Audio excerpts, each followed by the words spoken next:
ಸಮಗ್ರ ಸಾಮಾಜಿಕ ಆರ್ಥಿಕ ಶೈಕ್ಷಣಿಕ ಸಮೀಕ್ಷೆಯನ್ನು ಮಾಡೋದಕ್ಕೆ ಹೋಗಿರುವಂತಹ ಕರ್ನಾಟಕ ಕಾಂಗ್ರೆಸ್ ಸರ್ಕಾರ ಏನಾದರೂ ಎಡವುತ್ತಿದೆಯಾ ಅನ್ನುವಂಥ ಪ್ರಶ್ನೆ ಉದ್ಭವಿಸಿದೆ. ನೋಡಿ, ಗಣತಿಗೆ ಸಂಬಂಧಪಟ್ಟಂತೆ ನ್ಯಾಯಾಲಯದಿಂದ ಯಾವುದೇ ರೀತಿಯ ಅಡ್ಡಿ ಆತಂಕಗಳಿಲ್ಲ, ಸಾಂಗವಾಗಿ ನಡೆಸಬಹುದು ಅನ್ನುವಂಥ ಸ್ಪಷ್ಟ ಆದೇಶ ಬಂದಿದ್ರೂ ಕೂಡ ಗಣತಿಯ ಪ್ರಕ್ರಿಯೆಯಲ್ಲಿ ಆಗ್ತಿರುವಂಥ ಕೆಲವೊಂದು ಗೊಂದಲಗಳನ್ನು ನಾವು ಪ್ರಾಯೋಗಿಕವಾಗಿ ಮಾತಾಡಲೇಬೇಕಾಗತ್ತೆ. ಯಾಕಂದರೆ ಇವತ್ತು ಕರ್ನಾಟಕದಲ್ಲಿ ಕಾಂಗ್ರೆಸ್ ಸರ್ಕಾರ ಈ ಗಣತಿಯನ್ನು ಮಾಡೋದಕ್ಕೆ ಮುಂದಾದ ಸಂದರ್ಭದಿಂದ ಇವತ್ತಿನವರೆಗೂ ಕೂಡ ನಾನು 2014ನೇ ಇಸ್ವಿಯಿಂದ ಇವತ್ತಿನವರೆಗೂ ತಗೊಳ್ತೀನಿ. ಯಾಕಂತ ಹೇಳಿದ್ರೆ ಇದೇ ಸಿದ್ದರಾಮಯ್ಯನವರು ಈ ಹಿಂದೆ ಕೂಡ ಇದೇ ಪ್ರಯತ್ನಕ್ಕೆ ಕೈ ಹಾಕಿದ್ರು, ಅದು ಮೂಲೆ ಗುಂಪಾಯಿತು. ರೈಟ್ ನಾವು ಈ ಗಣತಿಗೆ ಬಂದ ಸಂದರ್ಭದಲ್ಲಿ ನಾವು ಯಾವುದನ್ನು ಬರೀಬೇಕು ಅನ್ನುವಂಥ ಗೊಂದಲವೇ ಸೃಷ್ಟಿಯಾಗ್ಬಿಟ್ಟಿದೆ ಜನಸಾಮಾನ್ಯರಿಗೆ. ಇದರ ನಡುವೆ ಸರ್ವರ್ ಕೆಲಸ ಮಾಡ್ತಿಲ್ಲ, ಟಾರ್ಗೆಟ್ನ ರೀಚ್ ಮಾಡೋದಕ್ಕೆ ಸಾಧ್ಯವಾಗ್ತಾ ಇಲ್ಲ. ನಾನು ಹಾವೇರಿ ಸುತ್ತಮುತ್ತ ಈ ಗಣತಿ ಮಾಡೋದಕ್ಕೆ ಭಾಗಿಯಾಗಿರುವಂಥ ಸಿಬ್ಬಂದಿ ಪ್ರೊಟೆಸ್ಟ್ ಮಾಡೋದನ್ನು ಕೂಡ ಗಮನಿಸ್ತಾ ಇದ್ದೆ. ಎಷ್ಟೋ ಜನ ಮನೆಯಲ್ಲಿರೋದಿಲ್ಲ, ಆ ಸಂದರ್ಭದಲ್ಲಿ ಗಣತಿ ಪ್ರಕ್ರಿಯೆಗೆ ಹೋಗ್ತೀವಿ, ಸರಿಯಾದಂಥ ರೆಸ್ಪಾನ್ಸ್ ಜನರಿಂದ ಸಿಗ್ತಾ ಇಲ್ಲ, ಸರ್ವರೇ ವರ್ಕ್ ಆಗ್ತಾ ಇಲ್ಲ, ಎಲ್ಲ ಸೆಟ್ರೇಟ್ ಆದಮೇಲೆ ಕರೀರಿ ನಾವು ಬರ್ತೀವಿ ಅಂತ ಹೇಳಿ ಸಿಬ್ಬಂದಿ ಕೂಡ ಹೇಳುವಂಥ ಪರಿಸ್ಥಿತಿ ನಿರ್ಮಾಣವಾಗಿದೆ ಅನ್ನೋದಾದರೆ, ಸಿದ್ದರಾಮಯ್ಯನವರು ಬಹಳ ಆಕಾಂಕ್ಷೆಯಿಂದ ಇಟ್ಕೊಂಡಿರುವಂಥ ಈ ಗಣತಿಯ ಪ್ರಕ್ರಿಯೆ 100% ರಿಸಲ್ಟ್ ಕೊಡುತ್ತಾ ಅನ್ನುವಂಥ ಪ್ರಶ್ನಾರ್ಥಕ ಚಿಹ್ನೆ ನಮಗೆ ಕಾಡ್ತಾ ಇರುವಂಥದ್ದು. ಹಾಗಾಗಿ ಇವತ್ತು ಇದೇ ಗಣತಿಯ ಬಗ್ಗೆ ನಾವು ಮಾತಾಡಬೇಕಾಗಿದೆ. ಹಾಗಾಗಿ ಇದು ಜಾಗೃತಿಯ ಭಯವನ್ನು ಹುಟ್ಟು ಹಾಕ್ತಿದೆಯಾ ಅನ್ನುವಂಥ ಪ್ರಶ್ನೆ ಉದ್ಭವಿಸಿದೆ. ಡೀಟೇಲ್ ಆಗಿ ಮಾತಾಡೋಣ. ನಾನು ದಿವ್ಯಶ್ರೀ.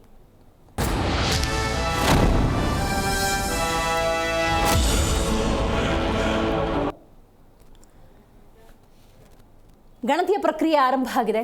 22ನೇ ತಾರೀಕಿಂದ 7ನೇ ತಾರೀಕುವರೆಗೂ ನಡೆಯುವಂತಹ ಗಣತಿ ಅಥವಾ ಸಮೀಕ್ಷಾ ಪ್ರಕ್ರಿಯೆ. ನೋಡಿ, ಪೂರ್ವ ತಯಾರಿ ನೆಟ್ಟಗಿಲ್ಲ ಅಂದರೆ, ಪೂರ್ವ ತಯಾರಿ ಸರಿಯಾದ ರೀತಿಯಲ್ಲಿ ಆಗಿಲ್ಲ ಅಂದರೆ ಸರಿಯಾದ ಸಮಸ್ಯೆಯನ್ನು ಎದುರಿಸಬೇಕಾಗುತ್ತೆ. ಅಂಥದ್ದೇ ಸಮಸ್ಯೆಗಳನ್ನು ಎದುರಿಸ್ತಾ ಇರೋದನ್ನು ನಾವೀಗ ನೋಡ್ತಾ ಇದ್ದೀವಿ. ನೋಡಿ, ತಾಂತ್ರಿಕ ದೋಷಗಳು ಅಲ್ಲಲ್ಲಿ ಕಂಡು ಬರ್ತಾ ಇದೆ, ಆ್ಯಪ್ ವರ್ಕ್ ಹೋಗ್ತಾ ಇಲ್ಲ. ಇಂಥ ಸಂದರ್ಭದಲ್ಲಿ ಸಿಬ್ಬಂದಿ ಆದರೂ ಏನು ಮಾಡೋದಕ್ಕೆ ಸಾಧ್ಯ? ಸೂಕ್ತ ರೀತಿಯ ತರಬೇತಿಯನ್ನು ಪಡ್ಕೊಂಡು ಹೋದರೂ ಕೂಡ ಅಲ್ಲಿ ನಿರೀಕ್ಷಿತ ಫಲ, ಈಗ ಅಪ್ಲಿಕೇಶನ್ಗಳೇನು ಮನುಷ್ಯರ ಕೆಲವೊಮ್ಮೆ ಓವರ್ಲೋಡ್ ಆದಾಗ, ಜಾಮ್ ಆದಾಗ ವರ್ಕ್ ಆಗೋದಿಲ್ಲ.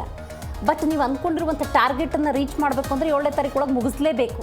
ಇಂಥ ಒಂದು ಸಂದಿಗ್ಧ ಸ್ಥಿತಿಯಲ್ಲಿ ಸಮೀಕ್ಷೆ ಮಾಡುವಂಥ ಸಿಬ್ಬಂದಿ ಇದ್ದಾರೆ. ಯಾಕಂದರೆ ಅವ್ರಿಗೂ ಟಾರ್ಗೆಟ್ ಕೊಟ್ಬಿಟ್ಟಿರ್ತಾರೆ, ಬೇರೆ ಮಾರ್ಗ ಇಲ್ಲ.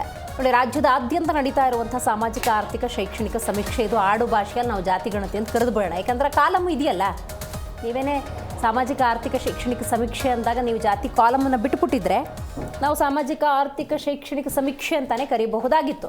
ಬಟ್ ಈಗ ಅದರಲ್ಲಿ ಜಾತಿ ಅನ್ನುವಂಥ ಕಾಲಮ್ ಇದೆ, ಉಪಜಾತಿಯ ಕಾಲಮ್ ಇದೆ. ಸೊ ಎಲ್ಲ ಡೀಟೇಲ್ಸನ್ನು ಕೊಡ್ಬೋದಾಗಿದ್ದರಿಂದ ಆಡು ಭಾಷೆಯಲ್ಲಿ ಹಿಂಗೂ ಕೂಡ ಕರೀತಿದ್ದಾರೆ. ರೈಟ್, ಅದನ್ನು ಒಪ್ಕೊಳ್ಳೋಣ. ಹಲವು ಜಿಲ್ಲೆಗಳಲ್ಲಿ ಗೊಂದಲ ಅನ್ನೋದು ಮುಗಿತಾನೇ ಇಲ್ಲ. ಆ್ಯಪ್ನಲ್ಲಿ ಸಮಸ್ಯೆ ಉಂಟಾಗಿದೆ, ಸಿಬ್ಬಂದಿಗಳಂತೂ ಹೈರಾಣಾಗಿ ಹೋಗಿದ್ದಾರೆ. ನೀವು ಒಬ್ಬೊಬ್ಬರು ಮಾತು ಕೇಳಬೇಕು, ಸಂಕಟ ಆಗುತ್ತೆ. ಈ ದಸರಾ ರಜಾ ಅಂತ ಹೇಳಿ ಇರೋದಕ್ಕೂ ಕೂಡ ಬಿಡಲಿಲ್ವಲ್ಲ ಸಿಬ್ಬಂದಿಗೆ ಅನ್ನುವಂಥ ಪರಿಸ್ಥಿತಿ ಅವರದ್ದು. ನಿರೀಕ್ಷಿತ ಗುರಿ ಮುಟ್ಟೋದಕ್ಕೆ ಸಾಧ್ಯನಾ? ರೈಟ್ ನೌ ಸಿಚುವೇಶನ್ ನೋಡಿದ್ರೆ ಇಟ್ ಈಸ್ ಇಂಪಾಸಿಬಲ್ ಅಂತ ಅನ್ನಿಸ್ತಾ ಇದೆ. ನೋಡಿ, ದುಡ್ಡು ಪೋಲ್ ಆಗಬಾರ್ದು. ದುಡ್ಡೇನಾದರೂ ಪೋಲಾಯಿತು ಅಂದರೆ 400 ಕೋಟಿಗೂ ಹೆಚ್ಚು ಇಲ್ಲಿ ಖರ್ಚು ಮಾಡ್ತಿರೋದು, ಜನ ದಂಗೆ ಹೇಳ್ತಾರೆ. ವಿವಿಧ ಜಾತಿಗಳ ಸ್ವಾಮೀಜಿ ಮುಖಂಡರ ಸರಣಿ ಸಭೆಗಳು ನಡೀತಾ ಇದೆ. ಯಾಕಂತ ಹೇಳಿದ್ರೆ ಒಂದು ಕಡೆ ಗಣತಿ ಸರಿಯಾದ ರೀತಿಯಲ್ಲಿ ಆಗ್ತಿಲ್ಲ, ತಾಂತ್ರಿಕ ದೋಷಗಳು ಅಲ್ಲಲ್ಲಿ ಕಂಡು ಬರ್ತಾ ಇದೆ. ಮಗದೊಂದು ಕಡೆ ಬರುವಂಥ ಸಂದರ್ಭದಲ್ಲಿ ಗಣತಿಯ ಸಿಬ್ಬಂದಿ ಬಂದಾಗ ಏನು ಫಿಲ್ಮ್ ಮಾಡಬೇಕು, ಏನು ಹೇಳಬೇಕು, ಈ ಥರದ್ದು ಗೊಂದಲ ಇದೆ. ಅಲ್ಲಲ್ಲಿ ಆ ಮಠಾಧೀಶರು, ಮಹಾಸಭಾದ ಅಧ್ಯಕ್ಷರು ಅವು ಜಾಗೃತಿ ಮೂಡಿಸುವಂಥ ಸರಣಿ ಸಭೆಗಳನ್ನು ಮಾಡ್ತಾನೇ ಇದ್ದಾರೆ. ಯಾಕೋ ಸಂಪೂರ್ಣ ಗೊಂದಲಮಯ ಅನ್ನಿಸ್ತಾ ಇದೆ. ಹೀಗೆ ನಮೂದಿಸಿ, ಹಂಗೆ ಮೆನ್ಷನ್ ಮಾಡಿ ಅಂಥೇಳಿ ಪ್ರಕಟಣೆಗಳನ್ನು ಹೊರಡಿಸ್ತಾ ಇದ್ದಾರೆ. ಸ್ವತಃ ತಾವು ಯಾವ ಜಾತಿಯಲ್ಲಿ ಹುಟ್ಟಿದ್ದೀವಿ ಅಂತ ಜನಸಾಮಾನ್ಯರಿಗೆ ಮರೆತು ಹೋಗುವಂಥ ಸನ್ನಿವೇಶ ಇದು. ಜಾಗೃತಿ ಮೂಡಿಸ್ತಾ ಇದ್ದಾರೆ ಕೆಲವು ಸಮುದಾಯದ ಶ್ರೀಗಳು.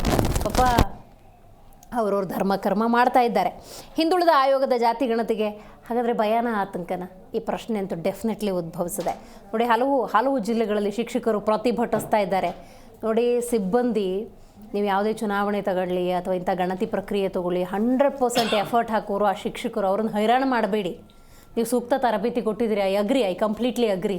ಬಟ್ ತಾಂತ್ರಿಕವಾಗಿ ದೋಷಗಳನ್ನು ಇಟ್ಟುಕೊಂಡು ನೀವು ಈ ಸಮೀಕ್ಷೆ ಮಾಡಿದ್ರೂ ಏನು ಪ್ರಯೋಜನ ಇಲ್ಲ, ಆ ಶಿಕ್ಷಕರನ್ನು ದುಡಿಸಿ ಕೂಡ ಏನು ಪ್ರಯೋಜನ ಇಲ್ಲ.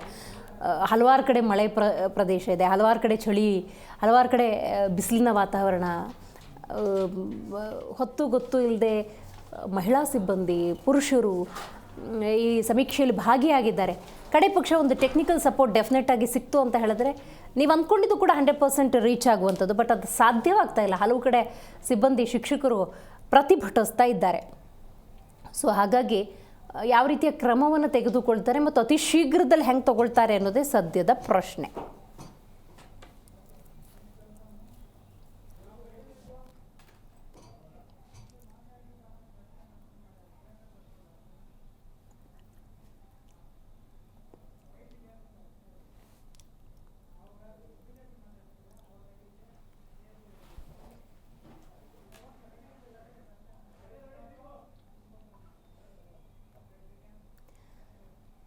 ಕೇವಲ ಗಣತಿ ಪ್ರಕ್ರಿಯೆ ಅಂತ ಹೇಳೋದಿಲ್ಲ. ನೀವು ಯಾವುದೇ ಕೆಲಸ ಕೈ ಹಾಕಿದ್ರೂ ಕೂಡ ಪೂರ್ವ ತಯಾರಿ ಅನ್ನೋದು ಸರಿಯಾದ ರೀತಿಯಲ್ಲಿ ಆಗಬೇಕಾಗತ್ತೆ. ನೀವು ಮಾಡಿರಬಹುದು, ಬಟ್ ಅದು ಸರಿಯಾದ ರೀತಿಯಲ್ಲಿ ಆಗಿಲ್ಲ ಅನ್ನೋದಕ್ಕೆ ಇದೊಂದು ಸ್ಪಷ್ಟ ನಿದರ್ಶನ. ಅಲ್ಲಲ್ಲಿ ಶಿಕ್ಷಕರು, ಸಿಬ್ಬಂದಿಗಳು ಪ್ರತಿಭಟನೆಯನ್ನು ನಡೆಸುವಂಥ ಪರಿಸ್ಥಿತಿ ನಿರ್ಮಾಣವಾಗಿದೆ. ಈ ಬಗ್ಗೆ ಮಾತಾಡಲಿಕ್ಕೆ ಮೊದಲನೇದಾಗಿ ನಮ್ಮ ಕಾರ್ಯಕ್ರಮದಲ್ಲಿ AP ವಕ್ತಾರಾಗಿರುವಂಥ ಪುಟ್ಟಣ್ಣ ಗೌರು ಭಾಗಿಯಾಗಿದ್ದಾರೆ. ಪುಟ್ಟಣ್ಣವರೇ ನಮಸ್ಕಾರ.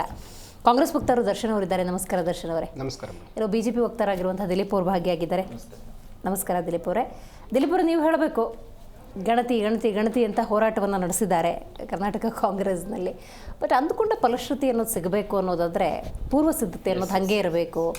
ಆ್ಯಂಡ್ ಹೋದ ಸಂದರ್ಭದಲ್ಲಿ ಶಿಕ್ಷಕರ ದಸರಾ ರಜಾನ ಇಲ್ಲಿ ವಿನಿಯೋಗಿಸ್ತಾ ಇರುವಂಥದ್ದು ಅದು ಸರಿಯಾದ ರೀತಿಯಲ್ಲಿ ಆಗಬೇಕು.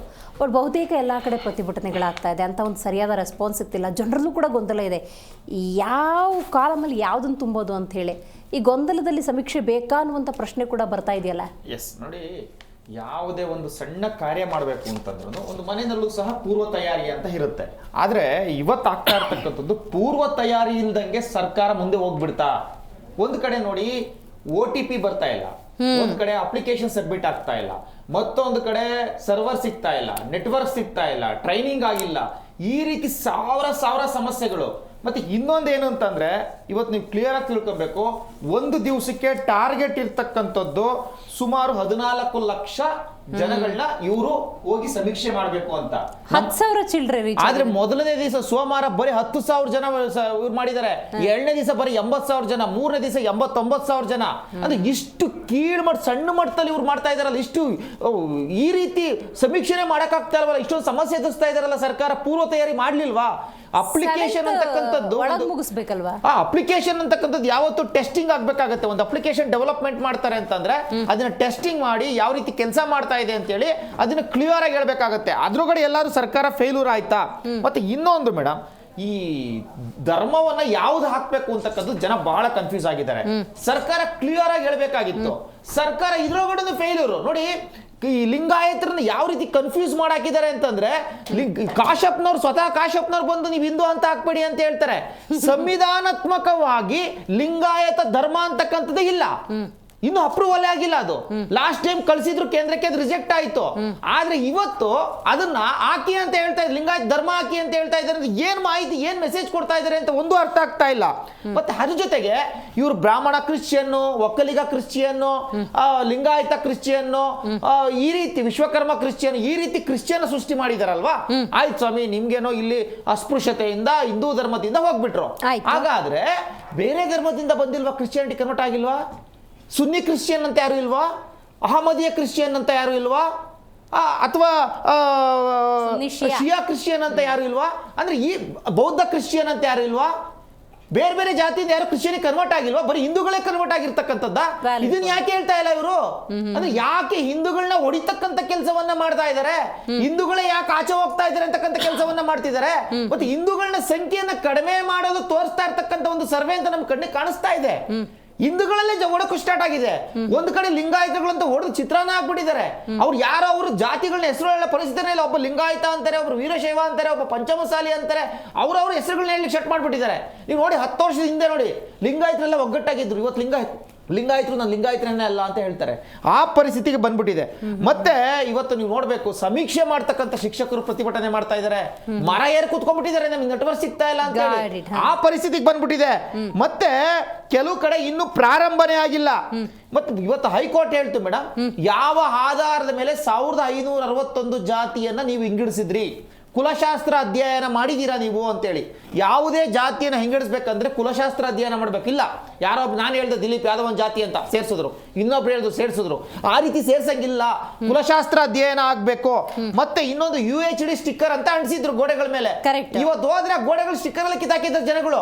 ಅದನ್ನ ಮಾಡಿದವ್ರು ಯಾರು? ಇದೇ ವಿದ್ಯುತ್ ಎಲೆಕ್ಟ್ರಿಷಿಯನ್ಸ್ ಇರ್ತಾರಲ್ಲ, ಈ KEB ಅವ್ರು ಮಾಡಿರ್ತಕ್ಕಂಥದ್ದು. ಆದ್ರೆ KEB ಅವ್ರು ಈ ಕೆಲಸ ಮಾಡ್ಕೊಂಡು ಕುತ್ಕೊಂಡು ಅವರು 30 ದಿವಸಕ್ಕೆ ಬಿಲ್ ಕೊಡಕ್ ಆಗದೆ 40 ದಿವಸದ ಬಿಲ್ ಕೊಟ್ಬಿಟ್ಟಿದ್ದಾರೆ. ಮತ್ತೆ ಇವಾಗ ಏನಾಗುತ್ತೆ, ಇವ್ರ ಅವರೇಜ್ ಜಾಸ್ತಿ ಆಗುತ್ತೆ. ಅವರೇಜ್ ಜಾಸ್ತಿ ಆದಾಗ ಇವರ ಗೃಹಲಕ್ಷ್ಮಿ ಬಿಲ್ ಜಾಸ್ತಿ ಬರ್ತದೆ. ಇದು ಜನಸಾಮಾನ್ಯ ಮೇಲೆ ಹೊರೆನೇ ಅಲ್ವಾ? ಮತ್ತೆ ಇದು ಎಲ್ಲೋ ಒಂದ್ ಕಡೆ ನಮ್ಗೆ ಅನಿಸ್ತಾ ಇದೆ ಮೇಡಮ್, ಇನ್ನು ಕೆಲವು ತುಮಕೂರು ಜನ ಇನ್ನೂ ಪ್ರಾರಂಭ ಆಗಿಲ್ಲ ಅಂತ ಹೇಳ್ತಾ ಇದ್ದಾರೆ. 400 ಕೋಟಿ ಪೋಲಾಗಬಾರ್ದು. ದಯಮಾಡಿ ಇದನ್ನ ರಾಜ್ಯ ಸರ್ಕಾರ ದಯಮಾಡಿ ಕ್ಲಿಯರ್ ಮಾಡಬೇಕು. ಇದನ್ನ ಕ್ಲಿಯರ್ ಆಗಿ ಜನರ ತೆರಿಗೆ ಹಣ ಪೋಲಾಗ್ದಂಗೆ ಸರ್ವೆಯನ್ನ ಮಾಡಬೇಕು ಅಂತೇಳಿ ನಾವು ಕೇಳ್ಕೊತಾ ಇದೀವಿ. ಎಲ್ಲೋ ಒಂದು ಕಡೆ ಸರ್ಕಾರ ಪೂರ್ವ ನಿಯೋಜಿತವಾಗಿ ತಯಾರಿ ಮಾಡ್ಕೊಳ್ದಲೆ ಅಪ್ಲಿಕೇಶನ್ ಟೆಸ್ಟಿಂಗ್ ಮಾಡ್ದಲೆ ಫೇಲ್ ಒಂದು ಸರ್ವರ್ ಡೌನ್ ಇರ್ತಕ್ಕಂಥ ಅಪ್ಲಿಕೇಶನ್ ಅನ್ನ ಬಿಟ್ಟು ಜಾತಿ ಗಣತಿ ಮಾಡೋದ್ರೊಳಗಡೆ ಫೇಲ್ಯೂರ್ ಆಗ್ತಾ ಇದೆ ಅಂತ ಅನಿಸ್ತಾ ಇದೆ ಮೇಡಮ್. ರೈಟ್. ಇದೀಗ ನಮ್ಮ ಕಾರ್ಯಕ್ರಮದಲ್ಲಿ JDS ವಕ್ತಾರಾಗಿರುವಂತಹ ರಿಷಿಕ್ ವಿವಾನ್ಗೌಡ ಜಾಯ್ನ್ ಆಗಿದ್ದಾರೆ. ನಮಸ್ಕಾರ ರಿಷಿಕ್ ಅವರೇ. ದರ್ಶನ್ ಅವರೇ, ನೀವು ಹೇಳಬೇಕು, ಸ್ವಲ್ಪ ಗೊಂದಲಗಳು ಕಾಣ್ತಾ ಇದೆ. ಈಗ ಅಲ್ಲಲ್ಲಿ ಸಿಬ್ಬಂದಿ ಪ್ರತಿಭಟನೆ ಮಾಡೋದಿರ್ಬೋದು, ಸರ್ವರ್ ವರ್ಕ್ ಆಗದೆ ಇರೋದಿರ್ಬೋದು, ಈ ಥರದ್ದು ಬಹಳಷ್ಟು ಗೊಂದಲಗಳು ಆಗ್ತಿದ್ದಾವೆ. ಯಾಕೆ ಪ್ರಶ್ನೆ ಅಂತ ಹೇಳಿದ್ರೆ, ನೀವು ಅಂದ್ಕೊಂಡಿರೋದು 7ನೇ ತಾರೀಕು last is the dead line. So ಅಷ್ಟರೊಳಗೆ ನೀವು ಈ ಥರ ಸಮಸ್ಯೆಗಳನ್ನು ಇಟ್ಕೊಂಡ್ರೆ ನೀವು ಟಾರ್ಗೆಟ್ ರೀಚ್ ಆಗಕ್ಕೆ ಸಾಧ್ಯನಾ? ಯಾವುದೇ ಕಾರ್ಯ ಮಾಡಬೇಕಾದ್ರೆ ಕೆಲವೊಂದು ಲೋಪದೋಷಗಳಾಗುವಂಥದ್ದು ಸಹಜ. ಅದು ತಾಂತ್ರಿಕವಾಗಿ, ಉದಾಹರಣೆ ನಿಮ್ಮ ಚಾನಲಲ್ಲಿ ನನಗೊಂದಿನ ಇಂಟರ್ನೆಟ್ ಇದರಿಂದ ನನ್ನ ವಿಡಿಯೋನೇ ಸಿಕ್ಕಿರಲಿಲ್ಲ. ಪ್ರಾಕ್ಟಿಕಲಿ ನಾ ಹೇಳ್ತಾ ಇರೋದು, ಅಂದರೆ ಟೆಕ್ನಿಕಲಿ ಇಂಟರ್ನೆಟ್ ಸಮಸ್ಯೆ ಆಗುತ್ತೆ, ಅಥವಾ ನನ್ನ ಮೊಬೈಲಲ್ಲೇ ಎಷ್ಟೋ ಸರಿ ನೆಟ್ವರ್ಕ್ ಸಿಗ್ದಲೇ ಇರ್ತಕ್ಕಂಥ ಪರಿಸ್ಥಿತಿ ಆಗಿರ್ಬೋದು. ಉದಾಹರಣೆ ನಮ್ಮದು ಯೂತ್ ಕಾಂಗ್ರೆಸ್ನೆಲ್ಲ ಆನ್ಲೈನಲ್ಲೇ ನಾವು ಅವ್ರನ್ನ ಮೆಂಬರ್ಶಿಪ್ ಮಾಡುವಂಥದ್ದು. ಆ ಸಂದರ್ಭದಲ್ಲಿ ನಾನೇ ಖುದ್ದು ಮೊಳಕಾಲ್ಮೂರು ಕೆಲವೊಂದು ಜಾಗಕ್ಕೆ ಹೋದಾಗ ಪಾಪ ಹುಡುಗರು ಬೆಟ್ಟಕತ್ತಿ ಅಲ್ಲಿ ಮಾಡೋಂಥ ಅಲ್ಲಲ್ಲ, ಪ್ರಾಕ್ಟಿಕಲಿ ಯಾಕೆಂದ್ರೆ ಇವತ್ತು BSNL ನೆಟ್ವರ್ಕು ಇಡೀ ದೇಶಾದ್ಯಂತ ಕನೆಕ್ಟಿವಿಟಿ ಇತ್ತು. ಇವತ್ತು ಏನು ಜಿಯೋನ ಮುಂದೆ ಬರ್ತಾ ಅದನ್ನೆಲ್ಲ ಬ್ಲಾಕ್ ಮಾಡೋಂಥ ಪ್ರಾಕ್ಟಿಕಲ್ ಮಾತಾಡ್ಬೇಕಂದ್ರೆ ವಾಟ್ ಎವರ್ ಮೇಡಮ್, ಒಟ್ಟು 1,75,000 ಜನ ಶಿಕ್ಷಕರನ್ನ ನಿಯೋಜನೆ ಮಾಡಿದ್ದೀವಿ. ಅವರಿಗೆ ಸರಿಯಾದ ರೀತಿಯಾದಂಥ ತರಬೇತಿಯನ್ನು ಕೊಟ್ಟಿದ್ದೀವಿ. ಅವರಿಗೆ ಒಂದು ದಿನಕ್ಕಿರ್ತಕ್ಕಂಥ ಟಾರ್ಗೆಟು ಕೇವಲ 10 ರಿಂದ 14 ಮನೆಗಳಷ್ಟೇ. ಒಂದು ದಿನಕ್ಕೆ ಒಬ್ಬರು ಶಿಕ್ಷಕರಿಗೆ 10 ರಿಂದ 14. ಅವರ ಒಂದು 15 ದಿನಕ್ಕೆ ಒಟ್ಟು ಅವರಿಗೆ ಇರ್ತಕ್ಕಂಥದ್ದು 120 ರಿಂದ 150 ಮನೆಗಳನ್ನ. ಖಂಡಿತವಾಗ್ಲೂ ಅಷ್ಟು ಜನರನ್ನ ಭೇಟಿ ಮಾಡಿ ಮಾಡುವಂಥ ಕೆಲಸವನ್ನು ಅವ್ರು ಮಾಡ್ತಾರೆ. ಇನ್ನು ಏನು BJP ಹೋಗ್ತಾರೆ, ಏನು ಜಾತಿ ಹೊಡಿತಾರೆ, ಧರ್ಮ ಹೊಡಿತಾರೆ, ಇನ್ನು ಮುಂದುವರೆದು ಕೆಲವರೆಲ್ಲ ಮಾತಾಡ್ತಾ ಮತಂತ್ರ ಏನೇನೋ ಹೇಳೋರು. ನೋಡಿ, ಇದೊಂದು ಗಣತಿ ಸಮೀಕ್ಷೆ. ಅವರ ಒಂದು ಪ್ರಶ್ನೆಗಳನ್ನ ಕೇಳಿದರೆ ಯಾರ ಜಾತಿ ಎಲ್ಲಿಂದ ಹೊಡೆದೋಗುತ್ತೆ, ಯಾವ ಧರ್ಮ ಎಲ್ಲಿಂದ ಹೊಡೆದೋಗುತ್ತೆ, ನೀವು ಯಾವ ಜಾತಿಯವರು, ಅಥವಾ ನಿಮ್ಮ ಉಪಜಾತಿ ಯಾವುದಿದೆ, ನಿಮ್ಮ ಧರ್ಮ ಯಾವುದಿದೆ, ನಿಮ್ಮ ಆದಾಯ ಎಷ್ಟಿದೆ, ನಿಮಗೆ ಹೆಲ್ತ್ ಇನ್ಶೂರೆನ್ಸ್ ಏನಾದರೂ ಕಟ್ತಾ ಇದ್ದೀರಾ, ಈ ರೀತಿ 60 ಪ್ರಶ್ನೆಗಳನ್ನ ಕೇಳುವಂಥದ್ದು. ಆ ಪ್ರಶ್ನೆಗಳನ್ನ ಅವ್ರು ಕೊಟ್ಟಂಥ ಉತ್ತರಗಳನ್ನ ಖಂಡಿತವಾಗ್ಲೂ ಅಲ್ಲಿ ಅಪ್ಲೋಡ್ ಮಾಡುವಂಥದ್ದು. ಮೇಡಮ್, ಇದೊಂದು ಈಗ ರಾಜಕೀಯಕ್ಕೆ ವಿರೋಧ ಮಾಡ್ಬೋದು, ಆದರೆ ಈ ನಮ್ಮ ನಾಡಿನ ಕಟ್ಟಕಡೆಯ ನಾಗರಿಕನಿಗೆ ಅವನ ಬದುಕಲ್ಲಿ ಬದಲಾವಣೆ ಆಗಬೇಕು, ಅದು ಔದ್ಯೋಗಿಕವಾಗಿ ಅಥವಾ ಶೈಕ್ಷಣಿಕವಾಗಿ, ಸಾಮಾಜಿಕವಾಗಿ ಅಥವಾ ಆರ್ಥಿಕವಾಗಿ ಅಂತಂದ್ರೆ ಈ ಗಣತಿ ಸಮೀಕ್ಷೆ ಅವಶ್ಯಕತೆ 100ಕ್ಕೆ 100 ಇತ್ತು. ನಾನು ವಿಶೇಷವಾದಂಥ ಧನ್ಯವಾದವನ್ನು ಘನವೆತ್ತ ನ್ಯಾಯಾಲಯಕ್ಕೆ ಸಲ್ಲಿಸ್ಲಿಕ್ಕೆ ಹೋಗ್ತೀನಿ. ಇವರು ಯಾವುದಕ್ಕಾದ್ರೂ ಹೋಗ್ತಾರೆ ಕೋರ್ಟಿಗೆ, ಬಾನು ಮುಷ್ತಾಕಂದ್ರು ಹೋದ್ರು ಕೋರ್ಟಿಗೆ, ಸೆಷನ್ ಕೋರ್ಟಿಗೆ ಹೋದ್ರು, ಹೈಕೋರ್ಟಿಗೆ ಹೋದ್ರು, ಸುಪ್ರೀಂ ಕೋರ್ಟಿಗೆ ಹೋದ್ರು, ಎಲ್ಲ ಕಡೆಯಿಂದ ಚೀಮಾರಿ ಹಾಕಿಸ್ಕೊಂಡ್ಬಂದ್ರು. ಇವತ್ತು ಘನವತ್ತ ನ್ಯಾಯಾಲಯ ನಮಗೆ ಇದನ್ನ ಮಾಡಲಿಕ್ಕೆ ಅವಕಾಶ ಮಾಡಿಕೊಟ್ಟಿದೆ. ಕೆಲವೊಂದು ಸರ್ಟನ್ ವಿಚಾರಗಳನ್ನ ಅವರು ಹೇಳಿದ್ದಾರೆ. ಮತ್ತೆ ಡಿಸೆಂಬರ್ 2ಕ್ಕೆ ಕೋರ್ಟ್ ಏನು ಮುಂದೂಡಿಕೆ ಆಗಿದೆ. ಅಷ್ಟರೊಳಗಡೆ ನಮ್ಮ ಗಣತಿ ಎಲ್ಲ ಸಂಪೂರ್ಣವಾಗಿ ಮುಗಿತದೆ. ಮುಗಿದಾದ್ಮೇಲೆ ನಾವು ಈಗ ಒಂದು ಅಭಿಯಾನವನ್ನು ಹಮ್ಮಿಕೊಂಡಿದ್ದೀವಿ ದೇಶಾದ್ಯಂತ. ನಮ್ಮ ಅಭಿಯಾನ ಇರ್ತಕ್ಕಂಥದ್ದು OBC, ಅದನ್ನ ಸುಮಾರು 75% ನಾವು ಹೆಚ್ಚಿಗೆ ಮಾಡಬೇಕು ರಾಜ್ಯದಲ್ಲಿ ಅನ್ನುವಂಥ ಉದ್ದೇಶವನ್ನು ಇಟ್ಕೊಂಡಿದ್ದೀವಿ. ಮೇಡಮ್, ಈಗ ಇನ್ನೊಂದು ಹೇಳ್ತಾರೆ, ನರೇಂದ್ರ ಮೋದಿ ಅವರು ಮುಂದಿನ ವರ್ಷ ಮಾಡ್ತಾ ಇದ್ರಲ್ಲ ಅಂತ. ನರೇಂದ್ರ ಮೋದಿ ಅವರು ಬಿಟ್ಟಿರ್ತಕ್ಕಂಥ ಬುಲೆಟ್ ಟ್ರೈನು ನೋಡಿದ್ವಿ, ಅಚ್ಚದಿನೂ ನೋಡಿದ್ವಿ. ಆಮೇಲೆ ಇಂಥದ್ದು ಒಂದು ಬುಲೆಟ್ ರೈಸ್ ಅಂತ ಬಂತು, ಅದೆಲ್ಲಿ ಬಂತು, ಎಲ್ಲೋಯ್ತು ಅದೋ ಗೊತ್ತಿಲ್ಲ. ಕೋವಿಡ್ಗೆ ಅಂತೇಳಿ 20,000 ಕೋಟಿ ಪ್ಯಾಕೇಜು, ಅದೆಲ್ಲಿಂದ ಬಂತು? 15 ಲಕ್ಷ ದುಡ್ಡು ಎಲ್ಲಿಗೋಯ್ತು? ಕಪ್ಪು ಹಣ ಏನಾಯ್ತು? ಒಂದ್ ತಲೆಗೆ 10 ತಲೆ. ಇದು ಅಲ್ಲ, ನೀವು ನಂಬಿದ್ದೀರಾ ಮಾಡ್ತಾರೆ ಅಂತ? ಇದು ಓನ್ಲಿ ಬೇರೆ. ನೀವು ಅವ್ರಿಗೂ ನೀವು ಮೇಡಮ್, ನಾವು ಸಮೀಕ್ಷೆ ಮಾಡ್ತಾ ಇರ್ತಕ್ಕಂಥದ್ದು ಔದ್ಯೋಗಿಕವಾಗಿ ಮತ್ತೆ ಶೈಕ್ಷಣಿಕವಾಗಿ ಸಂಬಂಧ ಅಲ್ಲ. ಅದನ್ನ ತಾಳೆ ಹಾಕುವಂತ ಕೆಲಸ ಮಾಡಿದ್ರು. ಕೇವಲ ಇದೊಂದು ಬಿಹಾರ ಚುನಾವಣೆಯ ಏನು ಅವ್ರದೊಂದು ಪ್ರಪಗಂಡನೋ ಅಥವಾ ಮ್ಯಾನಿಫೆಸ್ಟೋನೋ ಅವ್ರು ಮಾಡ್ಕೊಂಡಿದ್ದಾರೆ. ನಾವು ಬಿಫೋರ್ ಚುನಾವಣೆ ನಮ್ಮ ಮ್ಯಾನಿಫೆಸ್ಟೋದಲ್ಲಿ ನಾವು ಹಾಕಿದ್ವಿ. ಕಳೆದ ಬಾರಿ ನಮ್ಮ ಮ್ಯಾನಿಫೆಸ್ಟೋ 2013ರಲ್ಲಿ 169 ಭರವಸೆಗಳನ್ನ ಕೊಟ್ಟಿದ್ವಿ. 165 ಭರವಸೆಗಳನ್ನ ಈಡೇರಿಸಿ ನುಡಿದಂತೆ ನಡೆದ ಸರ್ಕಾರ. ನಾನು ಯಾಕೆ ನರೇಂದ್ರ ಮೋದಿ ಅವ್ರದ್ದು ಇಷ್ಟುದ್ದ ಹೇಳಿದೆ ಅಂದ್ರೆ, ನಿಮ್ದು ಅದೇ ಮೈಸೂರಿನ ಇಂಥದ್ದು ಪ್ಯಾರಿಸ್ ಮಾಡ್ತೀನಿ, ಮೆಲ್ಬೋರ್ನ್ ಇಂಥದ್ದು ಮಂಗಳೂರಿನ ಪ್ಯಾರಿಸ್ ಮಾಡ್ತೀನಿ, ಮೈಸೂರಿನ ಮೆಲ್ಬೋರ್ನ್ ಮಾಡ್ತೀನಿ, ರಾಯಚೂರಿಗೆ IIT ಕೊಡ್ತೀನಿ, ಮೈಸೂರಿಗೆ ಇನ್ನು ಎಂಥದ್ದು ರಾಯಚೂರಿಗೆ ಏಮ್ಸು, ಮಂಗಳೂರಿಗೆ IIT ಕೊಡ್ತೀವಿ, ಮೈಸೂರಿಗೆ ಅಂತ ಸುಮಾರು ಹೇಳಿದ್ರು. ಆದರೆ ಯಾವುದೂ ನಡೆಯಲ್ಲ. ಆದರೆ ನಾವು ನಮಗೆ ಬದ್ಧತೆ ಇದೆ. ಈ ನಾಡಿನ ಜನರ, ಯುವಕರ, ಮಹಿಳೆಯರ, ಶ್ರಮಿಕ ವರ್ಗದವರ ಬದುಕು ಬವಣೆಯನ್ನ ಕತ್ಕೊಡುವಂತಹ ಕೆಲಸವನ್ನ 100ಕ್ಕೆ 100 ಮಾಡ್ತೀವಿ. ಟೀಕೆಗಳು ಬರ್ತವೆ ಮೇಡಮ್. ಟೀಕೆಗಳು ಯಾವತ್ತೂ ಶಾಶ್ವತ ಅಲ್ಲ. ನಾವು ಮಾಡುವಂತಹ ಕಾರ್ಯ ಮೇಡಮ್, ಕಾಂಗ್ರೆಸ್ನ ಯೋಜನೆಗಳು ಇವತ್ತು ಬಿಜೆಪಿಯವರಾಗ್ಲಿ ಜೆಡಿಎಸ್ ಅವರಾಗ್ಲಿ ಅವರ ಕಾರ್ಯಕ್ರಮಗಳನ್ನ ಬೇಕಾದ್ರೆ ಹೇಳಿ. ನಾವು ಉದಾಹರಣೆ ಪೋಲಿಯೋ ಲಸಿಕೆ ಹಾಕ್ಸೋದಾಗಿರ್ಬೋದು, ದಡಾರ ಆಗಿರ್ಬೋದು, ಅಂಗನವಾಡಿ ಆಗಿರ್ಬೋದು, ಆಸ್ಪತ್ರೆಗಳಾಗಿರ್ಬೋದು, ವಿಶ್ವವಿದ್ಯಾಲಯಗಳಾಗಿರ್ಬೋದು, ಡ್ಯಾಮ್ಗಳಾಗಿರ್ಬೋದು, ಏರ್ಪೋರ್ಟ್ಗಳಾಗಿರ್ಬೋದು, ಬಂದರುಗಳಾಗಿರ್ಬೋದು, ನಮ್ಮ ಸಾಕ್ಷಿ ಗುಡ್ಡೆ ಎಲ್ಲದೂ ಇದೆ, ಎಲ್ಲದೂ ಇದೆ.